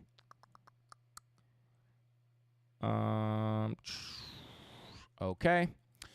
And then we can pull our fib from the low to the high. So in this context, right, this is just a little bit more local. You have the golden pocket sitting right here, 1949 to 1941, right? This is pretty much the same area that we were looking at on the other chart. And then you have the value area high and the 786 confluent there as well, right? Same levels, just a little bit of a different context, right? So, maybe you come down to the golden pocket. If you did get down to that 786, you have the value area high in confluence with that level as well. Do you have any other significant levels in there? Not really. So yeah, this is kind of another context that you can look at. And again, once you break down below that 786, right, that is where you're looking for the move down to 1873. Right, which is very close to this POC, like the same thing, right? Lose the 786, go to this POC, depending on which way you want to look at it. But again, same thing, lose that 786, that is the line in the sand to at least fill the range down to the POC and potentially the value area low at 1860. And you can see here that POC is sitting at about 1850, right? So it's like, does that make sense? It's the same exact levels, but just like these are the levels, these are the ranges that I would be looking at for the higher time frames. But when I'm looking for like lower time frame trades, it just makes more sense to break it down into more like palatable levels, right? And then this just makes a little bit more sense. So there you go. If we come down here, potential bounce. Once you lose this level, I would anticipate the bigger drop to the downside, and then I would just treat this as its own kind of range. So there you go. That's what I'll be looking at on Ethereum. Watch the 30 and 45-minute money flow crossovers, especially with the 12-hour red dot about to print and the 16-hour red dot about to print. But again, guys, like money flow trying to work its way up here. So again, I am cautiously optimistic right now. Cautiously optimistic. Hopefully, we can hold the higher lows and continue up based off the higher time frame money flow. But recently, with the way this market's been, we've just seen a lot of these money flow crossovers get stepped on before massive drops to the downside. So I would say I'm cautiously bullish right now, hoping that the higher lows play, right? And if they do, higher time frame money flow may be able to turn this into a much bigger retracement. But in these market conditions, bigger drops to the downside have been happening pretty suddenly. So just be aware of that. You got to be careful in these market conditions, 100%. Let's see. Shout out to Eric. Eric Ward says, each level is like a Lego being stacked. Absolutely. You want to find the key areas of confluence, meaning you have more than one level in the same spot. These are the levels that I like to take trades from. They have the higher probability of getting a reaction, and it's part of the reason why I did not, right? And now, could you have shorted up here and made a good amount of money? Absolutely, right? This is why I don't tell people, you're an idiot if you short up here. You could totally short up here 100%, but you just have to be careful, right? Because for me personally, I am happy, and like this is worth noting. We had liquidity up here. We anticipated this push up to continue to have our long play out. I did not short up here. Ask me if I'm upset that I missed this move down. Frankie, you upset that you missed this move down? Absolutely not. Absolutely not. I could care less, right? Literally, I could care less, right? Because as a trader, I have chased so many trades in my life, and it has lost me so much money. You do not have to catch every little bing bong to the upside or downside, right? If we put a higher low in, I will look to add to the long, and I will just continue to profit on that long position. Doesn't matter if you miss this. Once you start trying to catch every short, every long, every short, every long, you're going to start taking low probability trades and chew up your account very, very, very quickly. And I don't say that as I say that from direct experience, right? I made every mistake 1,000 times. Please do not be me. I was the worst trader ever, right? I was like the epitome of a bad beginning trader, right? I made every rookie mistake, and not only that, I made them time and time and time again. Regardless of what I was reading, regardless of what I was learning, I was just like, I don't care. I'm just going to keep making these mistakes because hashtag human psychology. But anyway, shout out to Cybersplash. Thank you for the super chat. Says, congrats, Mr. Candles, on 75K, 75,000 people dodging wicks and chasing pumps with you. Next stop, 100K. Let's go. Yo, shout out to Cybersplash. Yeah. And shout out to Tony D. Thank you for the super chat. Tony D says, I want to congratulate Frankie on 75,000 subs. This is a massive milestone, and I am very proud. After many rough ups and downs, we are here. 100K is close. Thank you to all of you who made this possible. Frank loves you all dearly. Shout out to Tony D and Cybersplash. Yeah, guys, we hit 75K. Tony actually had to let me know that earlier today. Thank you guys so much for 75K. It's absolutely insane. If you told me this, 5 years ago, like, Frankie, not only are you going to be a trader, but you're going to have a YouTube channel, and there's going to be people that you get to hang out with every day, and you get to share your journey with them every single day. It's the coolest thing in the world. And funny enough, even not realizing that we were at 75K yesterday, I kind of talked about how I feel truly lucky to be able to do this with you guys. I feel like I get to hang out with a bunch of 1,000 to 2,000 of my friends every single night to look at the charts, trade, and make money together is the coolest thing. And to be able to help you guys really makes this really makes it worth it, right? And it makes me, like, I feel so fulfilled to be able to do this every single day. I go to sleep every night happy, knowing that I'm doing something good. I'm not, we don't shill scam coins. We genuinely like to give good education and entertainment to help you guys, make money in crypto, trading Bitcoin, whether price is going up or down. You guys are the absolute best. You guys are the best community. I could not have asked for a better group of people. Hashtag find your people. Shout out to Crypto Billy. Hashtag find your people. Chances are, if you're out there, your people were probably not born in the same place that you grew up in. And if you don't feel like you're around your people, go find them. I had to go to the internet to find mine. And Tony D. And Mrs. Candles, too. And obviously other people. But yeah. Let's see. Shout out to All Set. Say congratulations and thank you, Frankie. Shout out to All Set. I appreciate you guys so much. Thank you. Thank you for smashing the like. Literally, we could not do this without you guys. There is no Frankie Candles without the Candle Mafia. And that's why I always say this channel is the Candle Mafia. I am just the crazy guy that screams on camera and talks really fast and gives TA every day. You guys are this YouTube channel. We should name this channel the Candle Mafia. So genuinely from the bottom of my heart, thank you guys so much. You guys are the absolute best. Let's see. My favorite TA channel. How does Frankie only have 75K subscribers? Shout out to disgruntled Canadian investor. Shout out to you, bro. I don't know. Probably because we don't buy them. Shout out to you, brother. Yeah, it's that's a 75,000 organic followers. And I think that's why our community is so awesome, right? Because like we don't really, I measure our success on the success of the mafia, right? And the success of that we see in you guys is how I measure my success, right? Like I said, we could clickbait, we could chill scam coins, we could say, click this video to make $1 million overnight, right? But it's not going to make anybody money. It would just raise the number of followers that we have, and I don't care about that. But it is really cool to have 75,000 people watching this YouTube channel. So again, thank you guys so much. Hashtag not a cult. Drop those candles in the chat if you've been here since the beginning, and if you're new, drop the candles too. But shout out to the Candle Mafia. I appreciate you guys genuinely from the bottom of my heart. So now let's make it all worth it for you guys being subscribed, and let's continue dishing out some of this TA. Let's go. So that's what we're looking at on not only Bitcoin, but obviously Ethereum as well. Similar situations.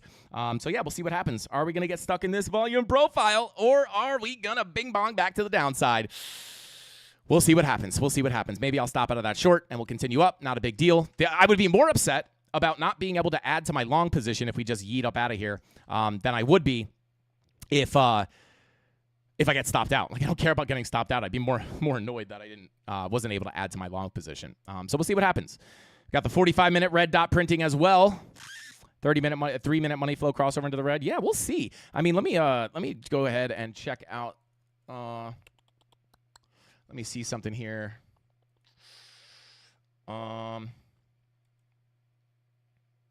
Yeah, we have a little bit of bearish CVD. Yeah, I don't know how significant it is, but we'll see. We'll see what happens here. But we took a look at Ethereum. We took a look at Bitcoin. Let's take a quick look at XRP, and let me just jump into chat. I moved XOCharts over the chat. How dare I? There's those candles, baby. Drop those candles in the chat. Doing it the right way. Shout out to Seth Shepard. Yeah, I mean, yeah, it's like it's always like I don't really understand the point of buying fake subscribers. It's like bad for the channel and also doesn't do anything. Right? Like, it's like you're just talking to nobody. I guess you just like feel better about seeing a higher number on the screen. I don't know. But yeah, let's see. Goat for the soul. Let's shout out to One Hype Soul. We will take a look at Solana in just a second. I love being part of this cult. Shout out to Crypto Paisa. Hashtag not a cult. Right, guys? Hashtag not a cult. Anyway, we're a friendly cult. We're a mafia. We're not a cult. But yeah, let's see. So we'll take a look at I'm a bot. Shout out to Chewy. It's like so suspicious. I'm a bot. Really? Yeah, shout out to Chewy. Shout out to J. Cole. Said it's the cheater mentality. I never understood the cheater mentality either, Frankie. I don't even know if I would consider that cheating. It's like you don't win anything, right? Like, cheating would be like doing something wrong in the pursuit of success, but fake followers don't really bring you anything other than just like empty numbers. I never understood it. I guess because a lot of people rely on like sponsorship money, and I guess if you fake the followers, you can demand more money. I never really understood that though, because like they look at engagement, so like they would know that like, hey, you have all these followers, but you don't have any good engagement, which is weird. I would rather have less subscribers with higher engagement. I think a lot of people don't understand the game, but we don't really do a lot of that. We don't promote any projects or anything, so we don't even need that. Let's see. Give them the CAPTCHA. Select the mopeds only, not the cows. Let's see. What are my favorite time frame for trades? Probably the 15. It depends, right? I don't typically trade on anything lower than the 15-minute. I go to lower than the 15-minute for entries, but it really depends on the situation. It depends on the trade. If it's a swing trade, I'm going higher time frame. If it's a day trade, lower time frame. If it's a scalp, even lower. But yeah, it's kind of hard to say. I would say my favorite time frames to look at are probably like the most commonly, if you could wear out the buttons here on TradingView, I would have worn out 15-minute, right? The time frames that I frequent the most is the 15-minute, the 1 hour, the 4 hour, the 8 hour, the daily, right? Pretty much like, yeah, it's kind of hard. Yeah, I would probably say, like, yeah, 30 minutes probably in there too. Like, I'm very often on the 30-minute for lower time frame analysis. But yeah, it's kind of hard. Yeah, I would say probably the 4 hour for kind of like day trade environment identification, like what environment am I trading in. I like to look at the 4 hour for day trades. But yeah, I kind of just, I mean, I do multi-time frame analysis. I go top down, mark down all the key levels, and then yeah, like, for the bigger moves, 4 hours probably like my main like home base. Like, let me go to the 4 hour. If the 4 hours print in a green dot, I'm probably looking for longs as day trades, right, or scalps. If it's a red dot, right, or money flows coming out, like this is kind of where I identify my day trading environment, right? And then the higher time frames is where I identify more of like the swing, long-term, multi-week situations. So there you go. So all hours. Yeah, pretty much everything you see on my screen here I go to, but I definitely spend more time on the 15, 30, and then like the 1-4 daily, right? And then I can go a little more nitty gritty. I look at the 24 minutes, sometimes the 45 minutes, sometimes the 80 minutes, sometimes, right? But for the most part, I'd say 15, 30, 1 hour, 4 hour, daily, right? Those are like my main time frames. But I obviously do use everything on here. I'd say the least used time frame that I look at, just because it's such a high time frame, is the monthly, right? Because you only have to look at this once in a while because it takes so long to develop new information. So yeah. But very rarely am I just like, I'm going to go trade the 5 minute. Okay, I'm on the 5 minute, let's trade. That's not really how trading works, at least the way I do it, right? Like, I think a lot of people think like, for me, like, people would think like, oh, I'm going to sit down at my chart. I'm going to trade the 15 minute. Okay, this looks like a short. Okay, now it's a long. That's not really how trading works, right? Like, you got to identify the environment, and then you have to like find where you want to find look for your setups at, and then only react when those levels get hit, right? It's not always, I don't always just sit on the chart and pick long or short. I think that's what a lot of people think. They think you sit down at the chart. I'm not saying you think this, bro, by the way. I'm just saying in general. I think a lot of people think you sit down, and then you go, okay, should I long or short? That's not how you trade. That's gambling, right? That is gambling. That's why most people lose. It's because that's not how trading works. You have to identify your environment, and sometimes you identify the environment, right? And you might say to yourself, hey, I'm going to look for a trade, right? Like, let's just, for example, right? Every situation is different, but let's just say I do my analysis and I say like, hey, there's no real key levels until we get down here. I might sit on my hands for a day while I wait for that level to get hit. But there's no reason for me to, take a trade when there's a low probability situation at play, right? I would rather just wait for the key level to get hit, right? And sometimes you have to sit on your hands and wait. And then you might say, well, if you know it's going to go down here, why don't you just short that? That's not how trading works, right?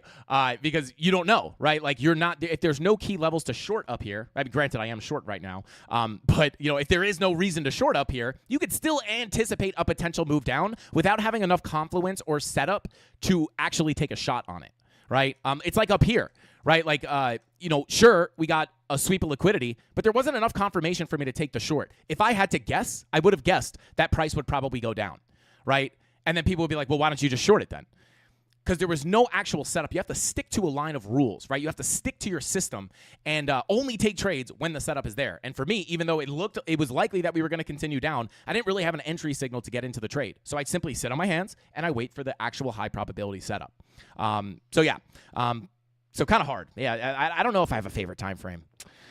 Pump it, baby. Shout out to Gang. Let's go. Shout out to BTC Boss said, not by Frankie, of course. Everybody loves Frankie, so smash those likes. Otherwise, karma will find you. Mwahaha. Shout out to BTC Boss. Let's see.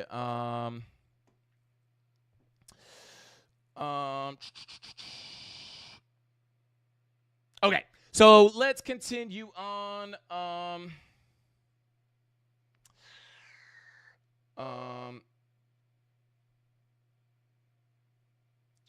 Pity the Fool says fake followers are like social credit. Makes people think that you might be interesting or accomplished, even if it's not true. Someone might be more inclined to watch for 5 minutes instead of 5 seconds. Yeah, that's really the only thing. But it's actually really damaging for the algorithm for your channel to have fake followers. Social proof is what they call it. Social credit, same thing. Let's see. How much time do I spend on the chart? Shout out to Angelic. How much time do I spend on the charts per day? All of them. Shout out to you, brother. All day. Like during the week, like especially with the even when I'm doing other stuff, if I'm filming a tutorial, a market update, obviously I'm on the charts, but even like tutorials, like I'm still on the charts. But yeah, for the most part, I am all day. During the week, all day.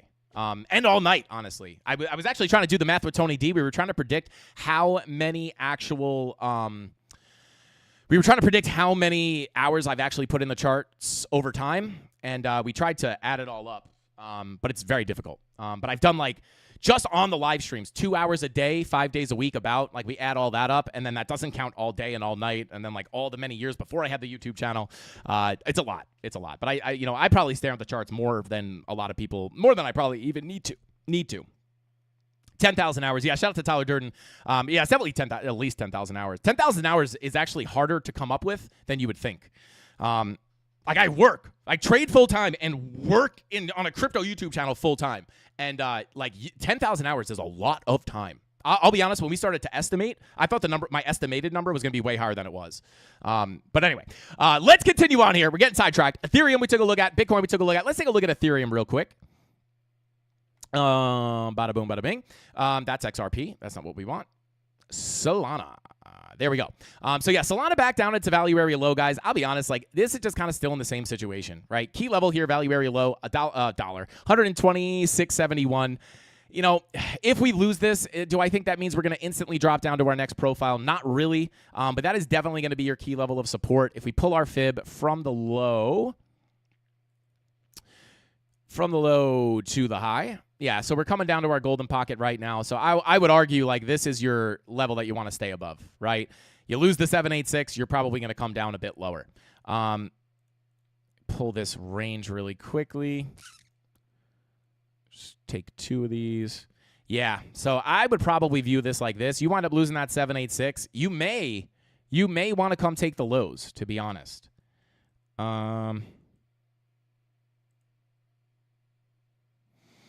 Yeah, this is definitely your key level of support right now. Obviously, the value area low, 126.71, but that's confluent with the golden pocket / value area low of this local range, and then the 786 down here at about 124.70. Lose that without a quick reclaim. Whoops. Without a quick reclaim, could open the door for a little bit more of a drop to the downside. And in the higher time frames, like your next big levels of support, really live down here on the bigger volume profile, right? Which is pulled all the way from back here in 2022. Value area high. Let me adjust this a bit. Right, value area high sitting at 107.65. POC sitting right here at about 101.89. So yeah, I do think like once you take this low, right, if you do break down below the 786, technically you could look here too. Yeah, so I would say this is your good local support. If you lose this, I wouldn't say it's end all be all. I think once you wind up losing this 786 at 117.35, that's where you take the lows. And if you take the lows, I think it's a very high probability. Lose that 786, take the lows into this value area high at about 107.42. Hopefully we don't have to deal with that, right? Hopefully we can just hold the local levels of support, put in some higher lows, right? Slightly higher low, and then get a push into the POC. But as of right now, like as long as you remain above this POC / Fibonacci retracement, I think that door is open. Once you lose it, probably coming down for the bigger retracement. And then once you lose that 786, that's where you look for the bigger move down. 4-hour money flow in the green here. This is why I am open to the higher low coming in, right? Because if you do get that and that VWAP comes up on the 4-hour, you could get the push up. And again, just typical, I'm just going to take these off the chart. Those are the local levels. But in general, right, like play around with your value area low. As long as you get it back above it, you know, next major stop will be the POC of the range. And then even if we look at this, I really wanted to pull this, to be honest. Yeah, I mean, you could kind of pull this, right? Like that's, you're rejecting above, rejecting from this value area low, right? So if on the way back up, right, you could say to yourself, well, hey, this is the level we need to get above in order to, you know, really open up the door to that POC. We got rejected once, we got rejected twice. So on that next move up, you got to crack 134.06 to get the push up into the POC. So you could pull that local range too. That might just be helpful as a guide through that profile. But yeah, once you, you know, without looking at the super nitty gritty levels, you know, I would say line in the sand for more downside, you know, 117.23. Lose this, probably going to that lower value area high. So there you go. There's the local levels, the medium time frame levels, and then the bigger macro levels as well. Shout out to Seth Shepard. Said later, y'all going to go watch some March Madness. Shout out to Seth. Thank you for being here, bro. Have a great night, and we will see you probably tomorrow. Let's see. Okay, so we took a look at Solana. We took a look at Bitcoin. We took a look at Ethereum. Let's take a look at XRP. And let me go ahead and see. Tyler Durden said 10,000 hours. Yeah, I'll be honest. With the amount of times my eyes have bled at the screen staring at charts, guys, I was pretty underwhelmed. I just don't think there's a way. I am so obsessive. Like, I was shocked by the number. I don't remember exactly what it was, but like it didn't get above 10,000 hours as fast as I would have thought, estimating it. 10,000 hours is a super long amount of time.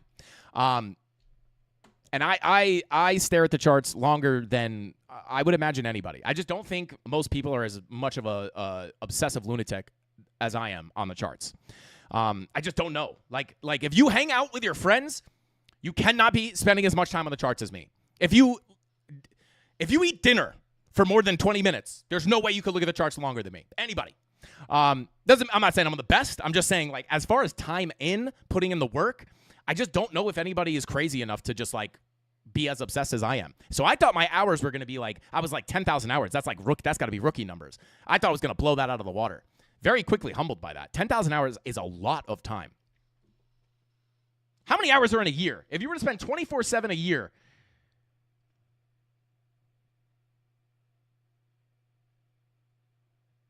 right? So you only have 87,000 hours in a year. That's 24/7. 8,700, sorry. So think about that. Like, it would still take multiple years. Like, it would take more than a year to get 10,000 hours if you spent 24/7 on the charts. Pretty crazy. All right, let's see. Let's take a look at XRP real quick. We'll take a look at XRP, and then do we get the alt list? Shout out to Rob the Crypto Snob. I'm sure I missed it. Try to scroll up here.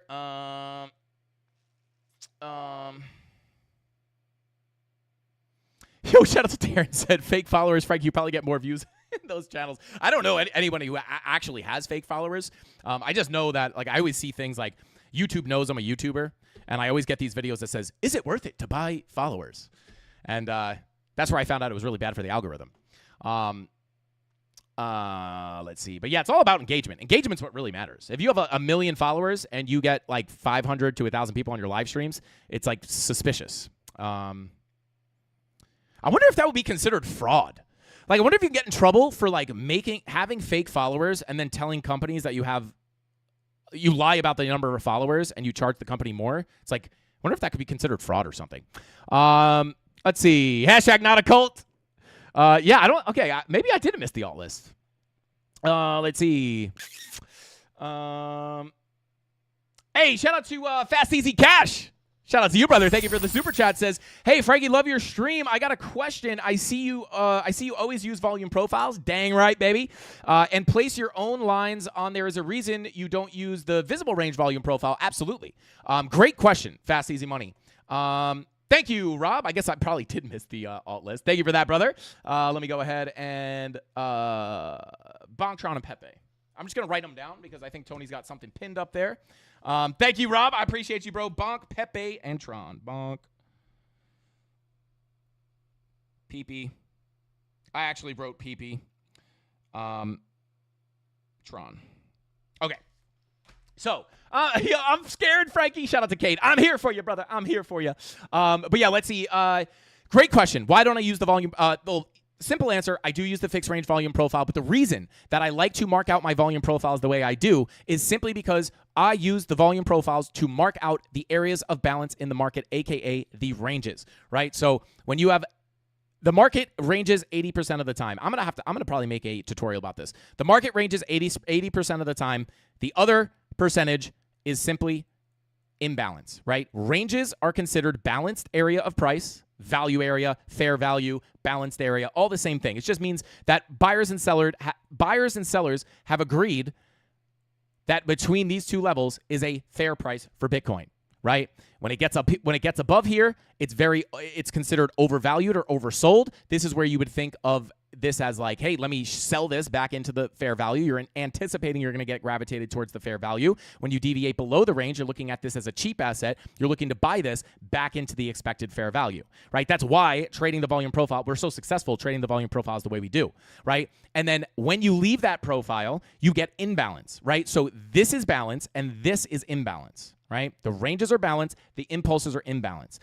I use the ranges, the fixed ranges, to mark out the areas of balance. And the reason I draw my own lines is because even though you leave the range with imbalance, like you have right here, right? You imbalance out of the range, but when price eventually gets a move back through that imbalance, it is very likely that it's going to seek out a previous area of balance. And when you get back up there and you reclaim that area of balance, there's a very high probability you're going to move up towards that POC, right, which is oftentimes in the middle of the range, right? You will gravitate towards that POC. Once you flip that POC, you're very likely to fill that whole range in full. So this is how we trade auction market theory, right? We trade, and the reason I don't extend the profile all the way to the right all the time is because I don't want to incorporate this imbalance inside in my balanced area, right? The whole point of me marking out the volume profiles the way I do is to highlight where the balanced areas are.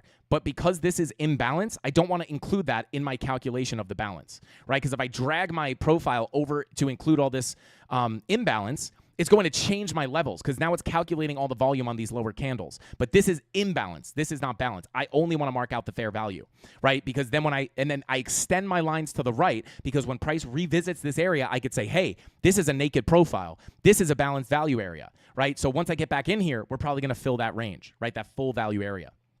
So hopefully that's kind of a quick explainer of why I do that. But another kind of quick explanation there, I do use the visible range volume profile, but I usually just use them to identify the like large volume gaps, right? So if I were to look at, because like at the end of the day, right, like I am incorporating, this is incorporating all of these candles, right? But not all of these candles are balanced, right? Like this is not balance. This is imbalance, right? This is an impulse. This is balance. This is balance, this is balance, right? So when it comes to marking out the value areas, sure, the VPVR is a great tool. I love this tool too. I use it all the time, right? It can help you identify low volume gaps, etc. But if I want to mark out the balanced areas, I don't want to incorporate this volume, right? I want to mark out separately where I have the fair values, right? So you have fair value here, you have another fair value there, and then what happens, right? Like let me actually just let me spit some sauce for you guys real quick, right? Just to show this, and if this is repetitive for any of the CandleMafia, hopefully it just kind of helps you understand, right?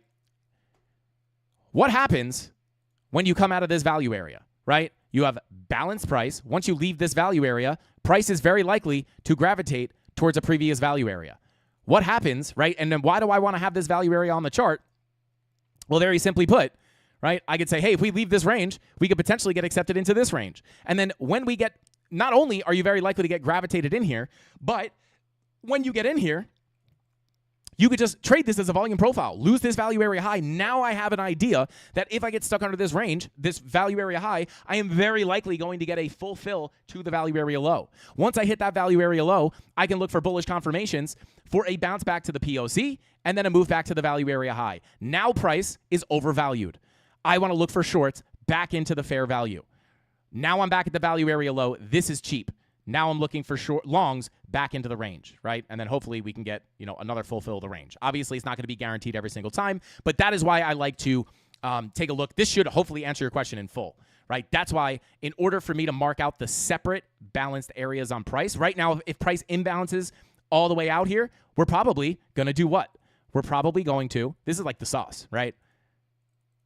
Get up in here, flip this to support, go to the POC, go to the value area high, right? Because that's a value area. That's a balanced area. That's previous balance, right? So that's why I mark them out like that, because the only way, like if I extend this profile all the way to here, now the value area is all messed up, right? It's moved lower. You could still use these levels, right? These are volume-derived levels. These levels are still going to be respected, right? But I want to mark out the previous balance, right? And that's how we trade.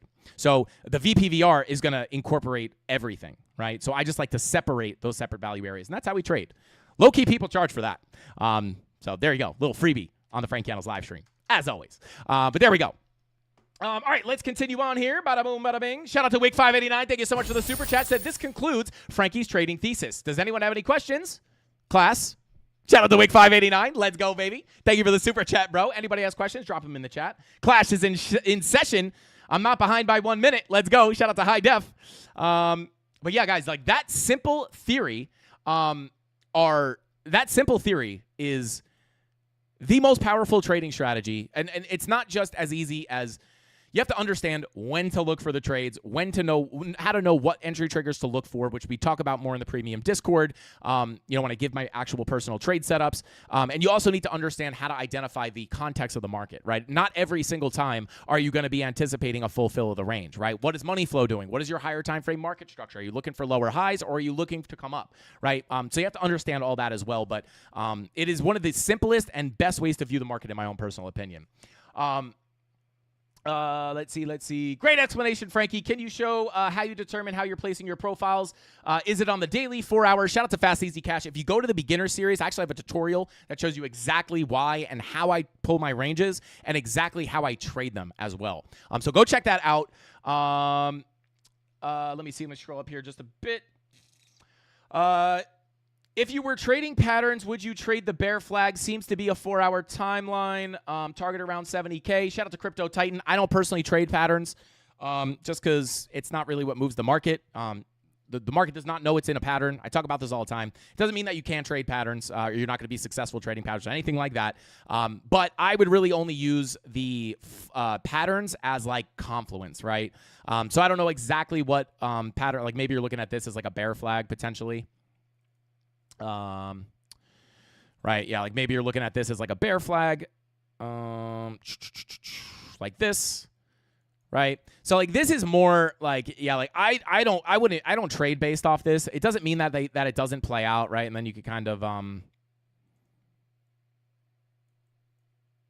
yeah, like depending on if you bring it to the wick or you just measure the flag to the bottom of the yeah. So like that might be what you're looking at. So, yeah, like the problem I have with this is like if you have a bunch of liquidity above, which to be honest, we did sweep a lot of liquidity above. So there really isn't that much liquidity above. But like if you see that you have a lot of liquidity above, very often like, people only like to talk about the patterns that play out, right? Like so many times like you'll get this to break out, right? And there's ways if you actually understand what really moves the market, like not just arbitrary shapes on the chart. I fell into this trap when I started to learn how to trade. Now, this is obviously patterns are important to learn, right? Like I teach patterns. I have tutorials on how to trade patterns, right? It's important to understand how they work. But for me personally, like you have to understand, like there's like not every bear flag or bull flag is gonna be created equal, right? It has a lot to do with there's a lot more that goes into analysis. But it is honestly the one thing that I do like to use them for are technical targets. Like you were just saying, I think you said the one you were looking at had like a $70,000 target. This is pretty close to that. That might be what you're looking at. So yeah, I mean, you could potentially. It's just for me personally, like it's yeah. I mean, I guess you could trade patterns. It's just like not enough for me. So many times, very often you'll see a bear flag, right? It's like you might short, right? You're like, oh my God, we're breaking down. I'm short, and then price comes up here and rips to the upside, and then we'll fake down.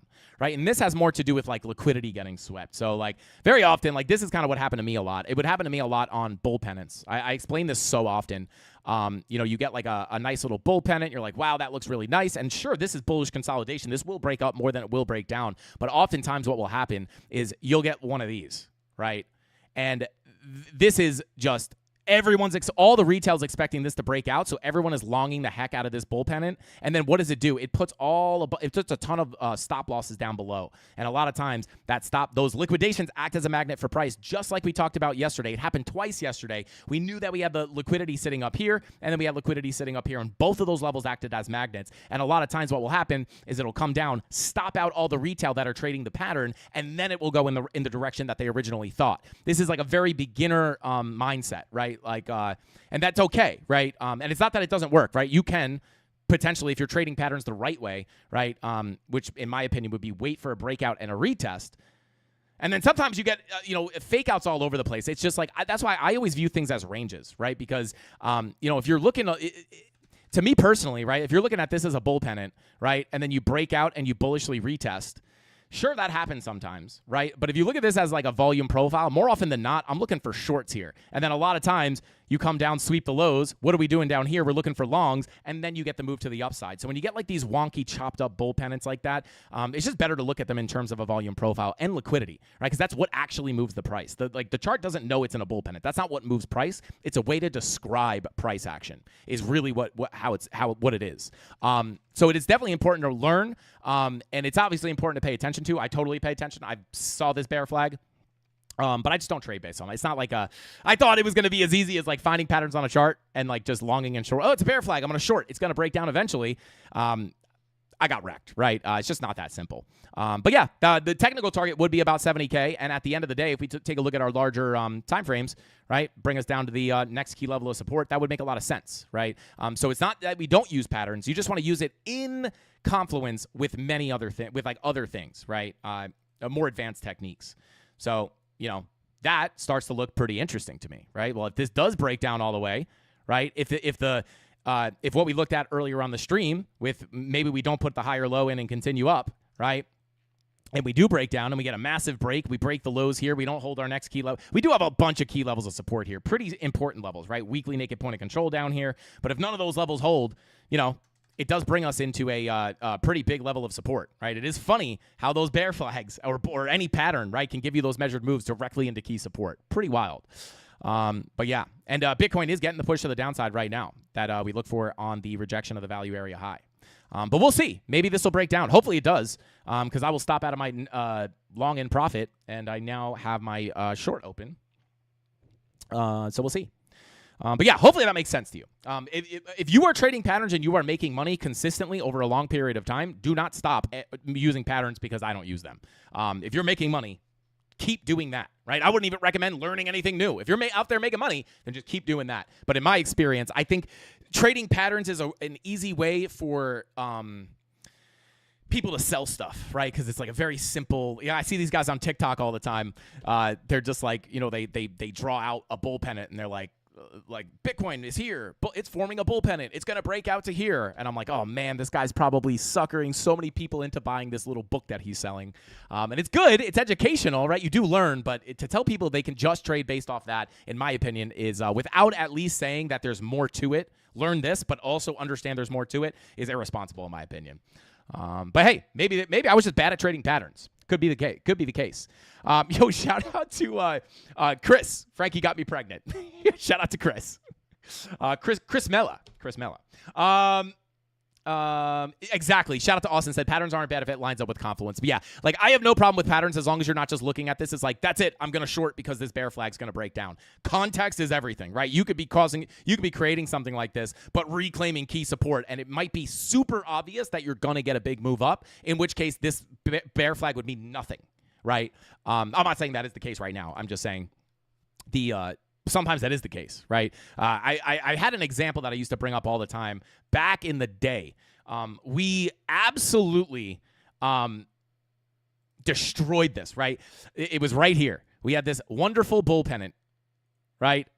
And this is bullish consolidation, absolutely, right? But what would happen a lot of the time here, people will wait for the breakout of the pattern and then start longing, right? And they think like, oh my God, it's breaking out, it's happening, right? But what really actually wound up happening, all these people longing had their stops below the low here, and it came up, and what happened? You fake out, and you come and take out all those stops. And when you look at this, at the time, we had a very, very clear short squeeze building, right? So what was happening here was we were creating an uptrend fueled by spot CVD coming up, meaning that this uptrend was caused by spot buyers, right? And there was a lot of shorts built up in the market here as well, which means that if we come up, it could be a short squeeze, but a lot of times short squeezes are short-lived. And what people expect out of these bull pennants are massive moves up and continuations, right? But by identifying that where the liquidity was, we had a lot of liquidity up here waiting to get swept, and we also, through this bull pennant, from everybody, all the retail being very bullish longing, built up a lot of liquidity below. So sure, the bull pennant broke out. That was great. But because we understood that it was going to very likely be fueled by a short squeeze, it was going to be short-lived and then eventually come back down and sweep out all those longs, right? So that's what I mean by there's a lot more to it.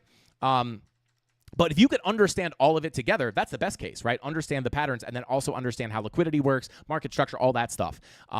and then put it all together. There's never going to be, I just see a lot of people on like TikTok and Instagram, like they sell patterns as like the end, like all you have to do is know patterns so you can make money trading. In my opinion, that is very much not the case. It's like an easy way to trick new traders. But hey, if you trick them into getting interested and 1% of those people stick with it and learn all the other stuff, it's worth it. But let's see. Yeah, shout out to High Def said, I trade patterns, but I want the volume profiles too. He's right. Yeah, absolutely. 100%. Okay, so let's continue on here. Let's take a look at took a look at Ethereum, took a look at Solana, let's take a quick look at XRP, and then take a look at Bonk, Pepe, and Tron.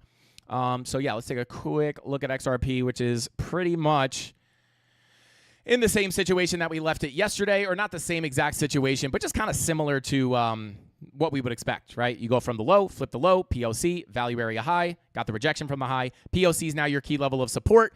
2,000. XRP's at $2,000. $2.40. Once you lose that 240 cent POC, we could potentially get a continuation through the volume profile to the value area low, which right now is sitting at about 214. Yeah, I mean, this is definitely the key range. We're just still kind of bing-bonging around this range. We technically front-ran this value area high / golden pocket very slightly. So if we get a bounce off the POC, I still would be watching that value area high golden pocket as a key level of support. Key level of resistance, right? So if we hold the POC, next target would be up here. If we lose the POC, generally speaking, value area low at 214 is going to be your key level of support, right? And then let me just pull a fib here from the low to the high. Yeah, we don't really have any confluence here. Yeah. Wish we did. I wish we did. So yeah, I would just be looking at this in terms of the volume profile. I would only be interested in shorts up here and longs down here personally. Unless you wanted to long the golden pocket. But at that point, it's like, if you want to come down here and take a long, you're longing right into the POC, which I don't like, because it's like if you get stuck under the POC, you're going to the low. And this is why I say you want to wait for the higher probability setup. Sure, you could try to scalp this. You just got to realize that the POC is key resistance at 241. So yeah, that's what I'd look at. Other than that, taking a look at market cipher B, let me get some of this stuff off the chart here. Other than that, take a look at the daily. Daily green dot is confirmed. 16-hour red dot is printing. Yeah, so it's kind of the same setup here with the 16-hour red dot. 1 hour money flow trying to come out. 30-minute money flow crossing over into the red. 8-hour red dot printing. So yeah, it's like the medium to higher time frame, or I would say the medium time frame money flow, like the 8-hour. Even the 4-hour looks pretty good for a continuation up, meaning a continuation of this trend to the upside, right? Higher lows, higher highs. But the 16-hour, or I'm sorry, the 8-hour 30-minute is potentially in play here. 8-hour red dot, 30-minute money flow crossover into the red just occurred, right? So you lose this POC. That could give you a continuation of the trend. So those are the key levels I would watch. Short term, potentially coming down a little bit more. Really, if you're going to get the higher low to come in, I would look for it to come in on the green, very similar to Bitcoin. Look for it to come in on the green dot printing on the 4-hour with the 15-minute money flow coming back into the green. So yeah, other than that, just watching this local range. We'll see what happens. All right, let's continue on here.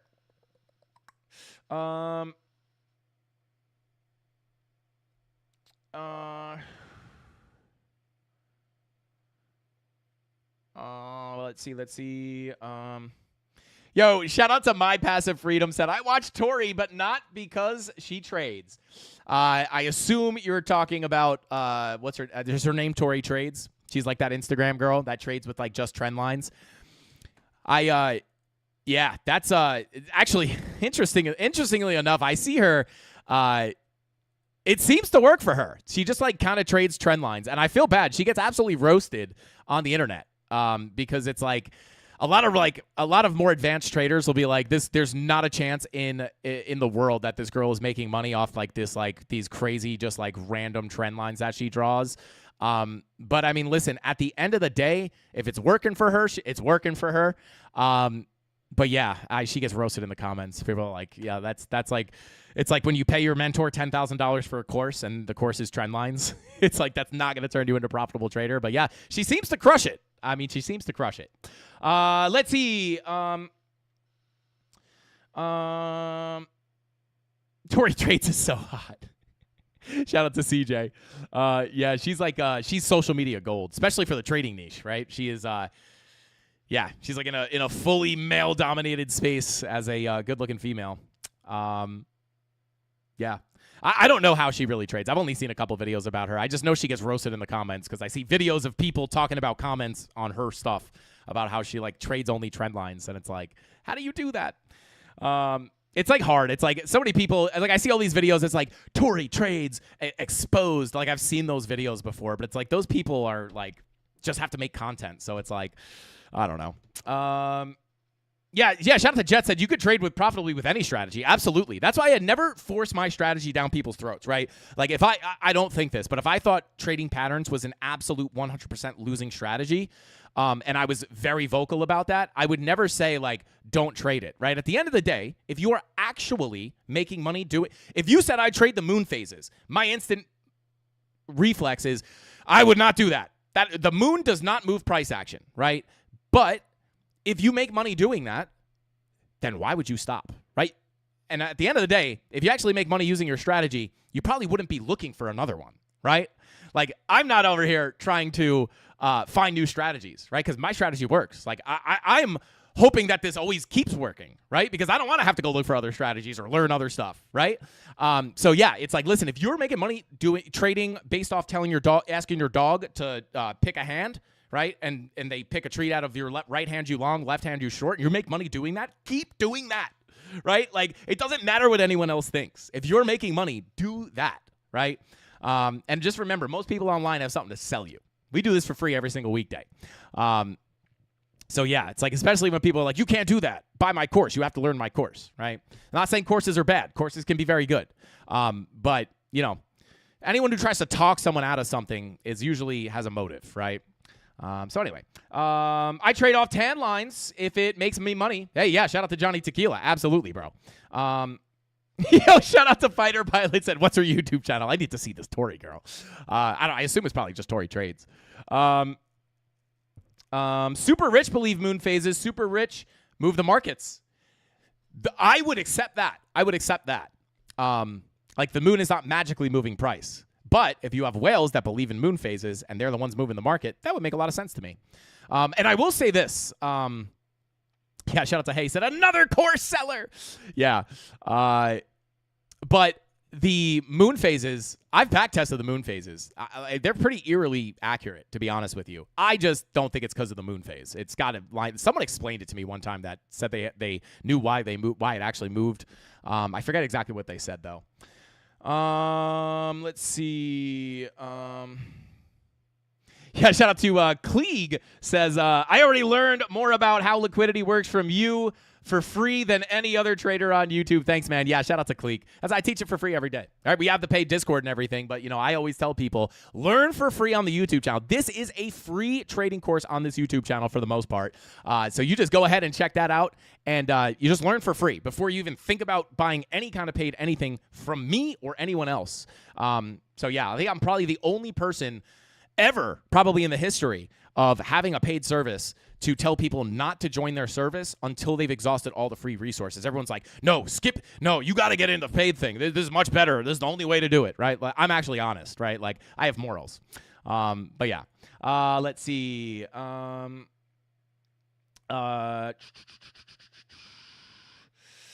out to Hay says, he said buy our courses. I don't have a course. I may have a course one day. But I would not tell, if someone said, hey, I trade successfully, should I buy your course? I'd be like, I mean, if you're making money, you probably don't need my course. When do you fart, though? I don't know. It varies. Usually different times. But anyway, let's see. Okay, so let's continue on here. We took a look at XRP. Let's take a look at Tron. Bada boom. All right, so let's see here. We're going to have to start a new chart here on Tron. Ugh, yeah, this thing is always so just whipsawy. TRX. Yeah, it's an old chart. All right, so we'll just start a new chart here. We're going to come up on over to the weekly, and I'm just going to mark off the weekly levels real quick. That's tapped. Tapped. Untapped. Okay, so I'm not even really going to mark off the weeklies. Yeah, this is going to be a little bit hard just because of the... All right, actually, I don't hate this. Bada boom, right here. So this is going to be your volume profile.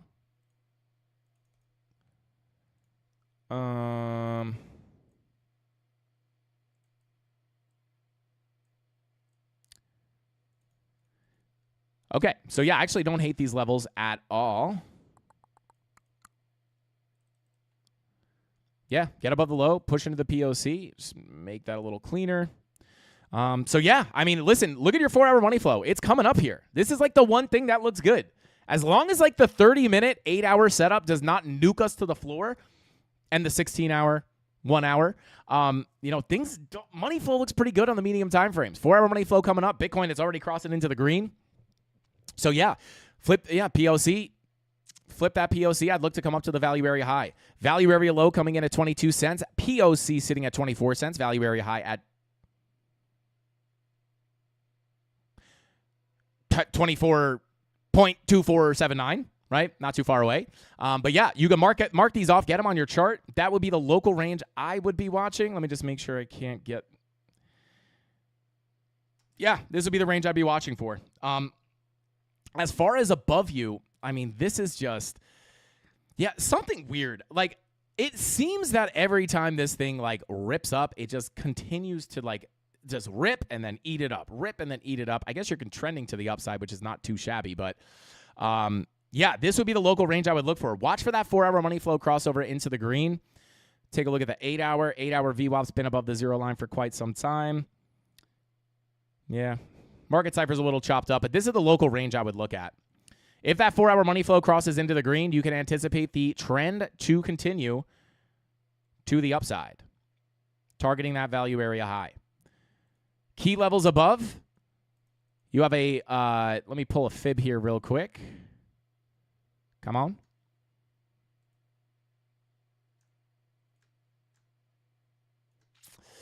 Yeah, I don't really like that confluence. Let me see here. Let's go from this high to the low. I don't hate this. Golden pocket, value area high, / you also have a... Oh, that daily level was tapped. Dang. Oh, no, was it? Hang on. Yeah, that daily level was tapped. Hot dang. Perfectly tapped, too. So I would mark out this daily. I would also mark out, daily. So, yeah. These are the next levels of resistance I would look for. So as long as you stay above this value area low, I'd look to continue up to the POC. And again, watch that 4-hour money flow. That's likely where that continuation of the trend will happen. And then, get above that POC. Look to come into the golden pocket. Value area high. This is going to be key resistance. And again, you would just treat this. You would just treat this as some kind of a local value area, right? Deviate above the high. You get bearish signals. Could come back into the range. Fill it in full. And then if you deviate and you continue up between the daily and the 786, sitting at about 0.253 to 0.258 is that next key level of resistance. So that's what I'd be looking at on TRX. VWAP rolling over. So I would just watch this range. Be aware of those levels. Key support. Let's pull the fib from the high to the low. Come on over to something like the 4-hour. Let's pull that local. Kind of already. 786 value area low confluence right down here as well as an honorable mention. There you go. That's what I would look for. Take that golden pocket off the chart because you're already bouncing off of it. There you go. That's what I would look for on Tron. There we go. Let's see. Shout out to My Passive Freedom. Said I could show you my fib, though. Whoa. My Passive Freedom. If you want to keep your freedom, do not pull your fib in public. Trust me. It's a risky game. I've seen people pull their fibs in public. It does not end well for them.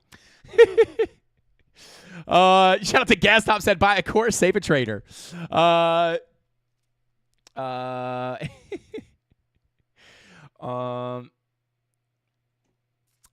Missed a super chat. Hang on here.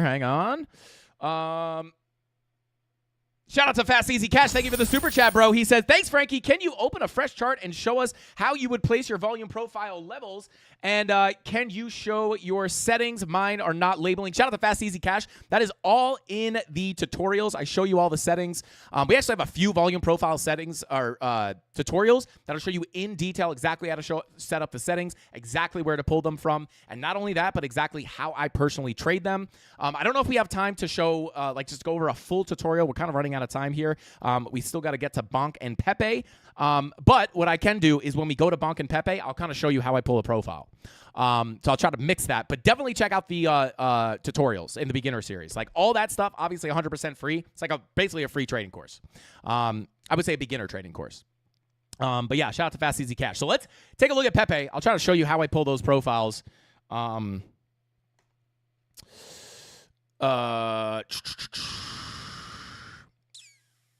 Is this the Pepe chart? Yeah. So, yeah, we have Pepe spider lines be low-key fire, too.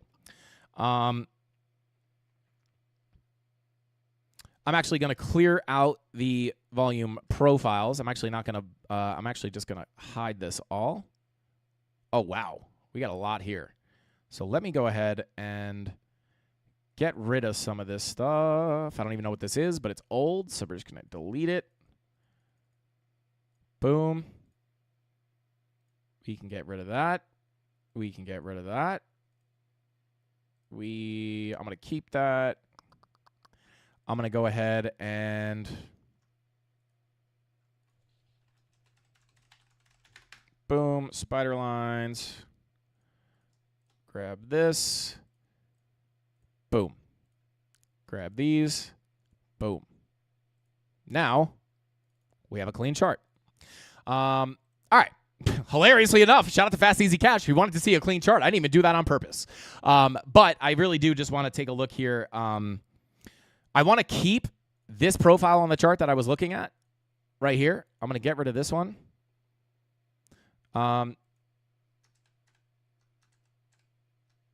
Get rid of this. Get rid of that. Get rid of this. Okay, so this is your local profile for sure, right? Could probably even extend this out. Yeah, I actually like this one better. So we'll take a look at this. Like that.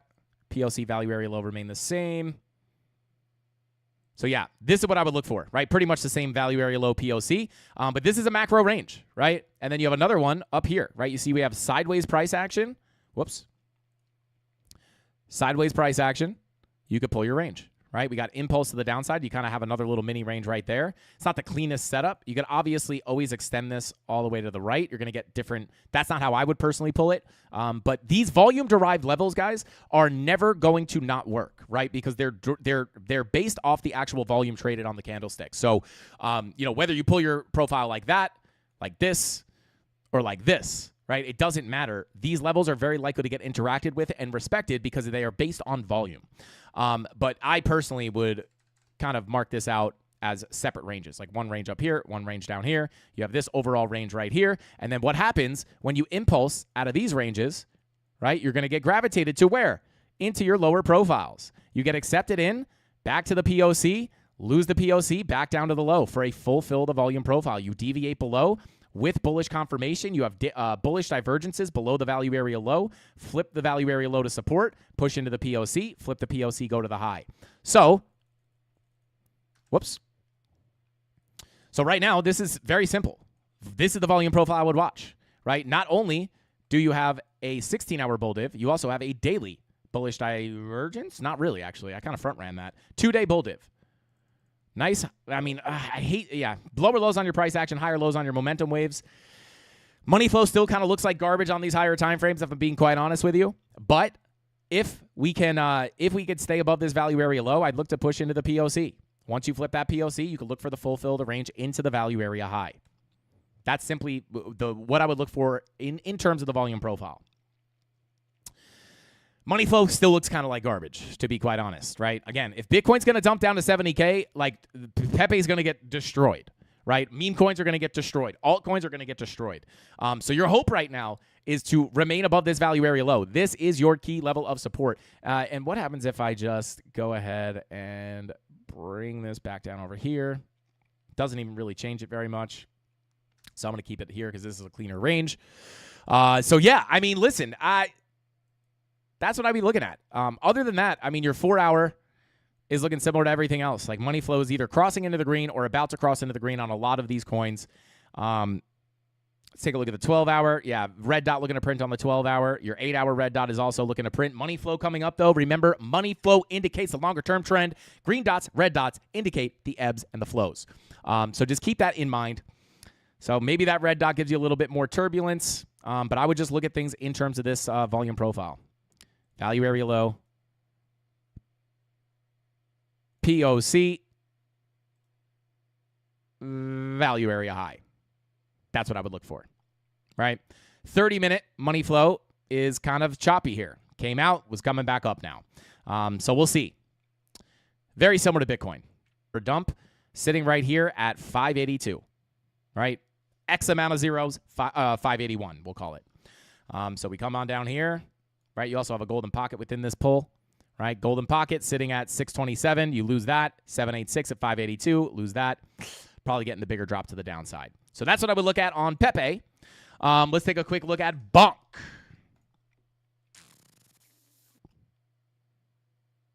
Oh, look at this. We have a predictive. I don't think we ever checked back on this. We have not looked at Bonk in, I guess, since November. 45-minute money flow into the red equals dump. Did it work? Let's see. Crazy. Okay, so yeah, it didn't actually. I mean, this is obviously a long time ago. Money flow did not cross over into the red where we expected it to. Or not, well, actually it did. Like, I don't know how much closer you could possibly get. It crossed over here. So this line would be like that. Obviously, you're not going to be able to call the timing. But yeah, money flow crossed over into the red here. Bing-bonged around before the big drop down. This is probably based off a 12-hour red dot, too. There's your 12-hour red dot. There's the, I mean, who knew, right? We knew we had key support down here. We did get a bounce, but who knew that was going to be the start of the absolute insane dump. But there you go. Money flow for the win. Money flow very rarely lies. And now this thing has gone to zero. Not surprising at all. So yeah, I mean, this is going to be kind of difficult just because, I mean, this thing went to zero basically.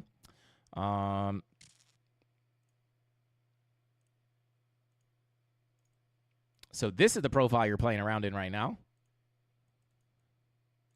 Boom, boom, boom, boom, boom. And you can see all levels respected. This is pulled all the way back here from February 24, right? You come down, support on the value area high, you bing bong around, you get accepted back in to the POC, to the value area low, deviation below, back above, to the POC. This is how reliable the volume profiles can be. And again, to kind of clarify why I wouldn't pull this to the current price action, look what happens when I pull it to the current price action.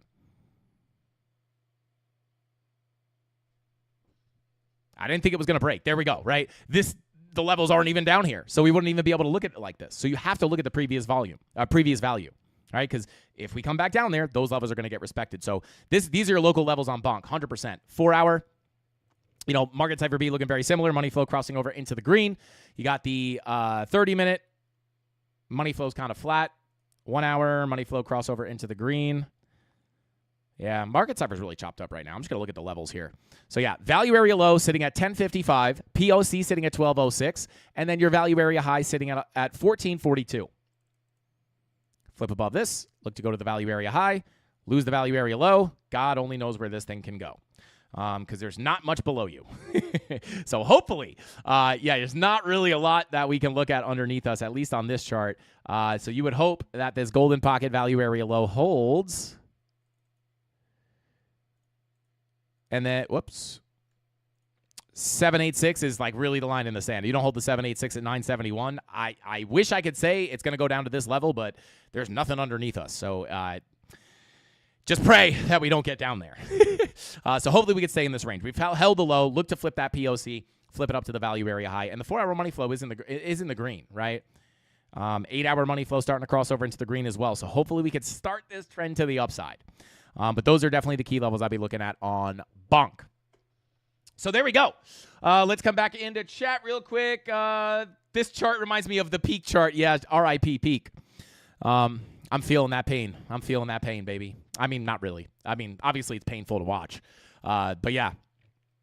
Good thing I say this almost on every single stream. I say this. I DCA'd into peak here on the pre-sale dump, right? But I expected it to go much lower, so I didn't really get like anywhere near my full capital in there. So I'm like in partially on peak at mooned, and then it went back to the downside. So I will be still looking to potentially accumulate some more of this. But again, I'm interested in alt season when the charts tell me it's time to be interested in alt season.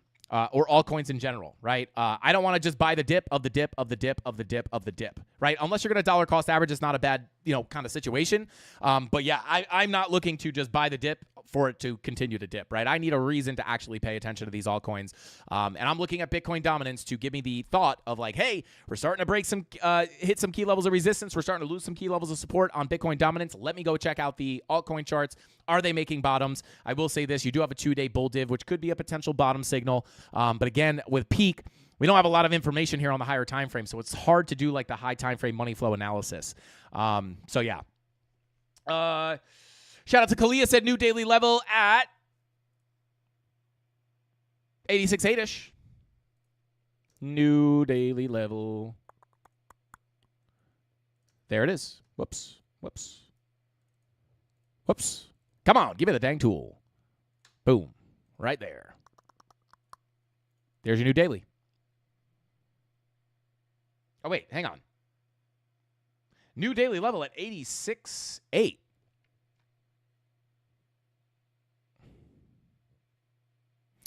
So this is a potential daily level. Shout out to Kalia. This is a potential daily level. Or no, oh yeah, it's about to print in 10 minutes. I got you.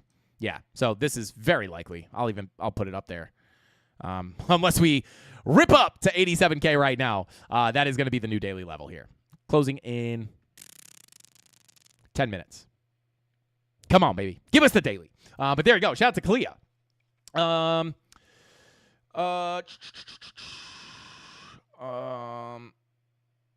Shout out to My Passive Freedom. Higher highs, higher lows. Yeah, that's what we're looking for.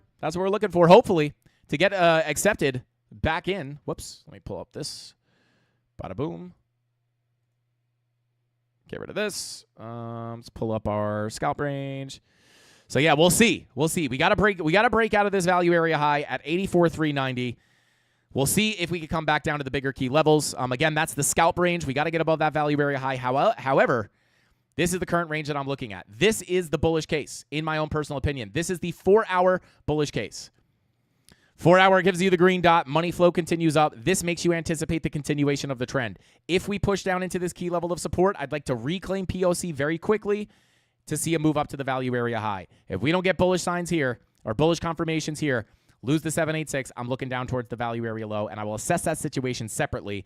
But hopefully we can just put in the higher low and then send it back up to the value area high. In terms of this volume profile, we are above the POC. The next anticipated level would be to hold above this, see the value area high. As long as that 30-minute money flow crossover does not get us stuck in this local range, right? That 30-minute money flow crossover. We're getting the green dot, no bull div, but you're getting a little 30-minute green dot, right? So, hopefully this just yoinks us off. I got to stop saying that. Just, yeets us up to higher prices. But you got to watch this money flow. If this 30-minute money flow crosses into the red, that is probably what will cause the bigger downtrend. If it doesn't cross into the red and we come back into the green, maybe that's our ticket out of here. But until then, this is the key local situation. Money flow crosses into the red on the 30-minute. That's where I'd expect to move down to the POC. And let's see. I got my wife to get on the Farmers Only dating app. Eggs are expensive. Yo, shout out to Cryptic Crab, man. That's crazy, bro. But yeah, that's kind of what we're looking at here, guys, as far as Bitcoin. We'll see what happens. Got to watch that 30-minute money flow for the move down. I'd like to see what that gives us with the 8-hour red dot. I'd like to see what that 30-minute money flow gives us. Before looking for that 4-hour money flow to continue us to the upside. I would absolutely love, which kind of makes me think it won't happen, I would love a push down into this zone to add to my longs and potentially look for new long positions. Kind of makes me think we won't get it. But a little bit of a sticky situation. It's super choppy out there, like for the most part. Low risk short. And I'm in the risk-free guaranteed winning trade long with profits locked in and my stop loss at break even. So, yeah, that's what we're looking at. That's what we're looking at on Bitcoin. Yoinks! Language ranking. Shout out to Rockstar Cola. Not much of a pump today after the news. Yeah, shout out to Josh. I don't even know. What did Trump say in that thing? I heard it was like a nothing burger. I don't really pay attention to it.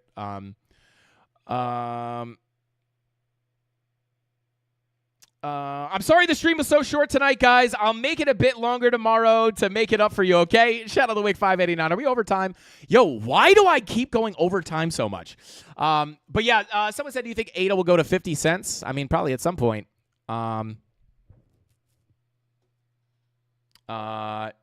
Yeah, I mean, it could. Yeah, I mean, if I knew it was going to 50 cents 100%, I would put in a $17 billion short. But, like, will ADA go to 50 cents? I mean, I don't know. It's pretty far away from there at this point. But, yeah, I mean, listen, if Bitcoin goes to $72,000 to $70,000, ADA going to 50 cents is very much not unlikely. I'm not going to do full analysis here on Cardano, but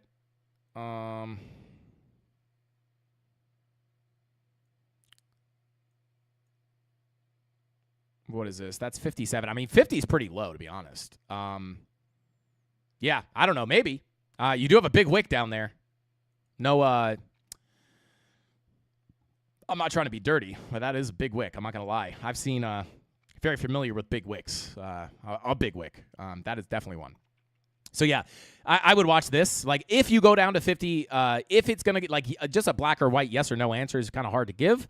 But I would say, you know, if Bitcoin goes to $72,000 to $70,000, yeah, I mean, it really all depends if you're going to get accepted back into this profile. If you lose 67 cents, this value area high, you get stuck underneath the high, go to the POC. Once you lose that POC, I'd say it's very high probability you go to 50 cents. But that's only if you get accepted into the range. Obviously, you know, even if you come to the POC, you'd have to reassess the situation once you got down there, right? Because if money flow is coming back up, you might be able to come test the POC and get a big bounce out. But yeah, the if this then that would be like get stuck under this value area high, go to the POC, lose the POC, go to the value area low. But you'd have to reassess the situation at both all two of these key levels.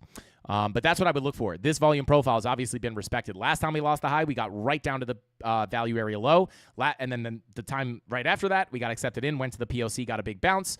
So the question is, what is going to happen next time we come in here? So, and to that point, we'd have to just reassess the situation once we get down there. But that would be this would be the roadmap to 50K. Lose that POC. Once you lose the POC, very, very high probability of that drop down. But it really depends on what it looks like when you get down there. So that's what I'd be looking at on Cardano. Didn't even plan on looking at Cardano, but hopefully that helps you out. Let's see. Bada boom, bada bing. Frankie, gonna go this late. You should at least wear your blue light blocking glasses. You're not 22 anymore, man. Shout out to Wick 589. Don't say that. You're right, Wick. You're right. I probably should put on my blue light glasses and just pull out my my nerd glasses really quickly.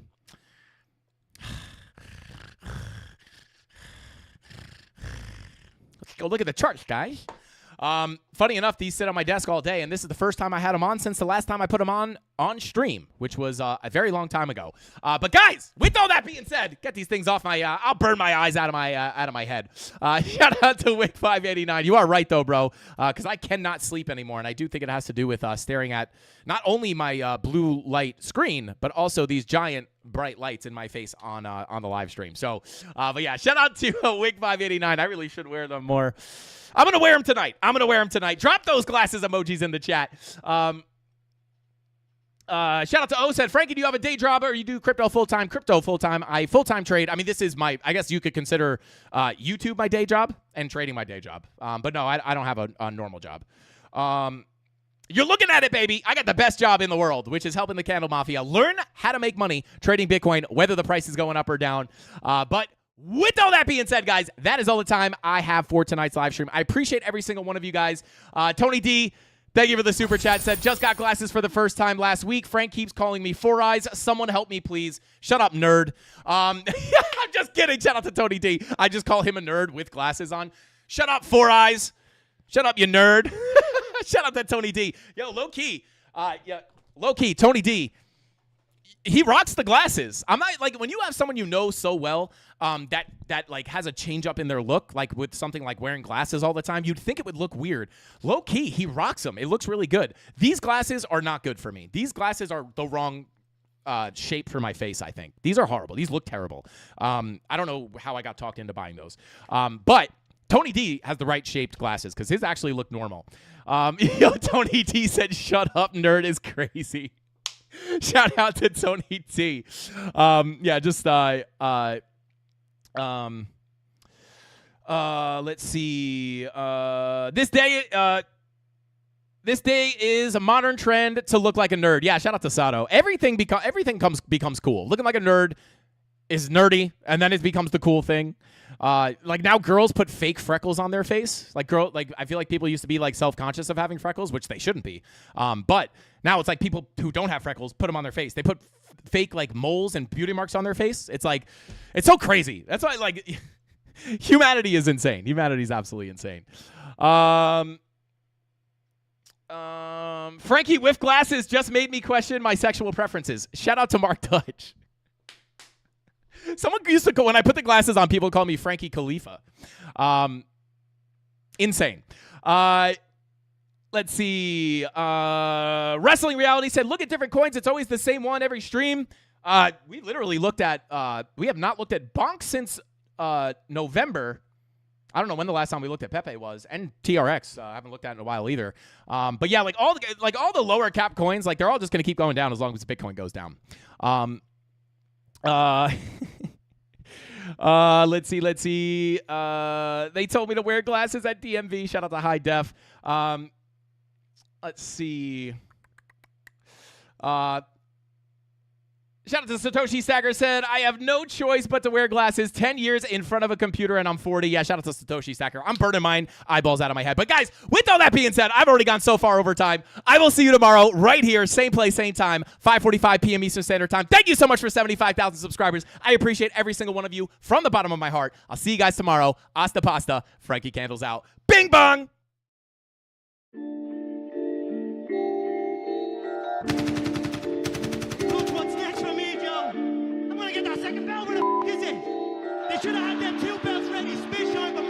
Yeah. Head up in the clouds, thought they saying I look stressed. I've been feeling down, pray to God that I'm up next. Remember when she blew me off, that's why I can't text. Now she call me petty, but I swear I can't forget. This ain't a test. Now they saying that I ball like Jerry West. Coming back for what is mine, can't take no less. I said go and take a shot, so I need your best. And stop the threats, don't know what is in me. I don't got time, I'm not giving the energy. Too many people around me, I'm finicky. I do not mess with you, dog, you're not kidding me. You don't got way too close. I been up at the top now, so they all wait for the landslide. I seen too many people that switched up, whose man's high. Through it all, I stay the same, I swear to God, I can't lie. Been down so damn low that I came up for my life. They talk way too much on the internet, it's not real life. I swear my fam waiting, I can't lose, and I'm still right. Still right, I swear that I'm working them up till like midnight. It's real life, I got a time and I'm coming to get mine. In time, I cannot lose and I'm coming right inside. I'm in my, yeah.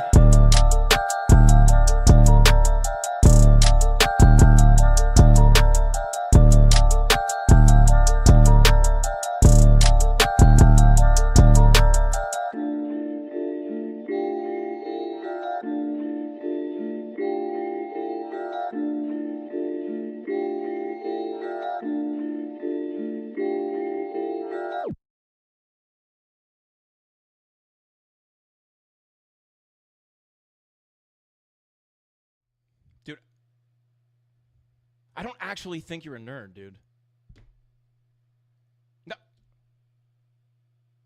No, don't lock me out of the YouTube. Come on, dude. Please. It was a joke. Dude, I'm literally wearing glasses right now.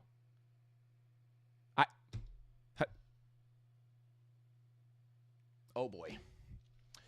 Well, guys, Tony's pissed. Tony's pissed. I have glasses on. I thought it was a joke. Shout out to Tony. Please send help. Hasta pasta. Frankie Candles out. Bing bong.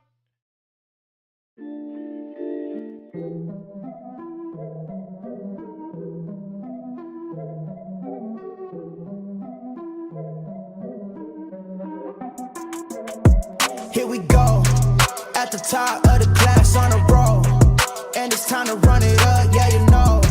Maxed out, put the pedal to the floor, ayy, on the road, here we go. Yeah, we winning by a landslide. Never see me coming, I'm a landmine. Yeah, I ain't taking orders in command, like, yeah, you about to see me on demand, like, you know on demand. If you ain't know, you about to understand. Yeah, I got the team by my side, right hand. Yeah, take it to a string, you ain't seen it like that. Yeah, and it's the dream, and we coming for the bag. Yeah, and we ain't ever going back now. Future expedited, now we on the fast track now. They won't lend a hand, now they see us on the map now. It's time to act out. Here we go, at the top of the class on a roll, and it's time to run it up, yeah you know. Maxed out, put the pedal to the floor, ayy, on the road, here we go, yeah, at the top of the class on a roll, ayy, and it's time to run it up, yeah, you know, yeah, maxed out, put the pedal to the floor, yeah, on the road, here we go, here we go.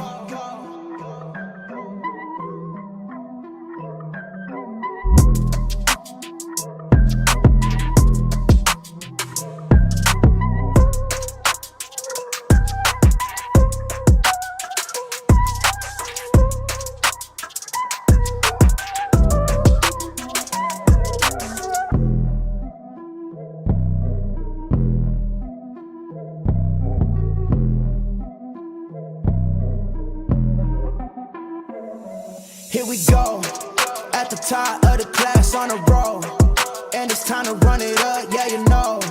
Maxed out, put the pedal to the floor, ayy, on the roll, here we go, yeah, at the top of the class on a roll, ayy, and it's time to run it up, yeah you know, yeah, maxed out, put the pedal to the floor, yeah, on the roll, here we go, here we go. Here we go. On the road.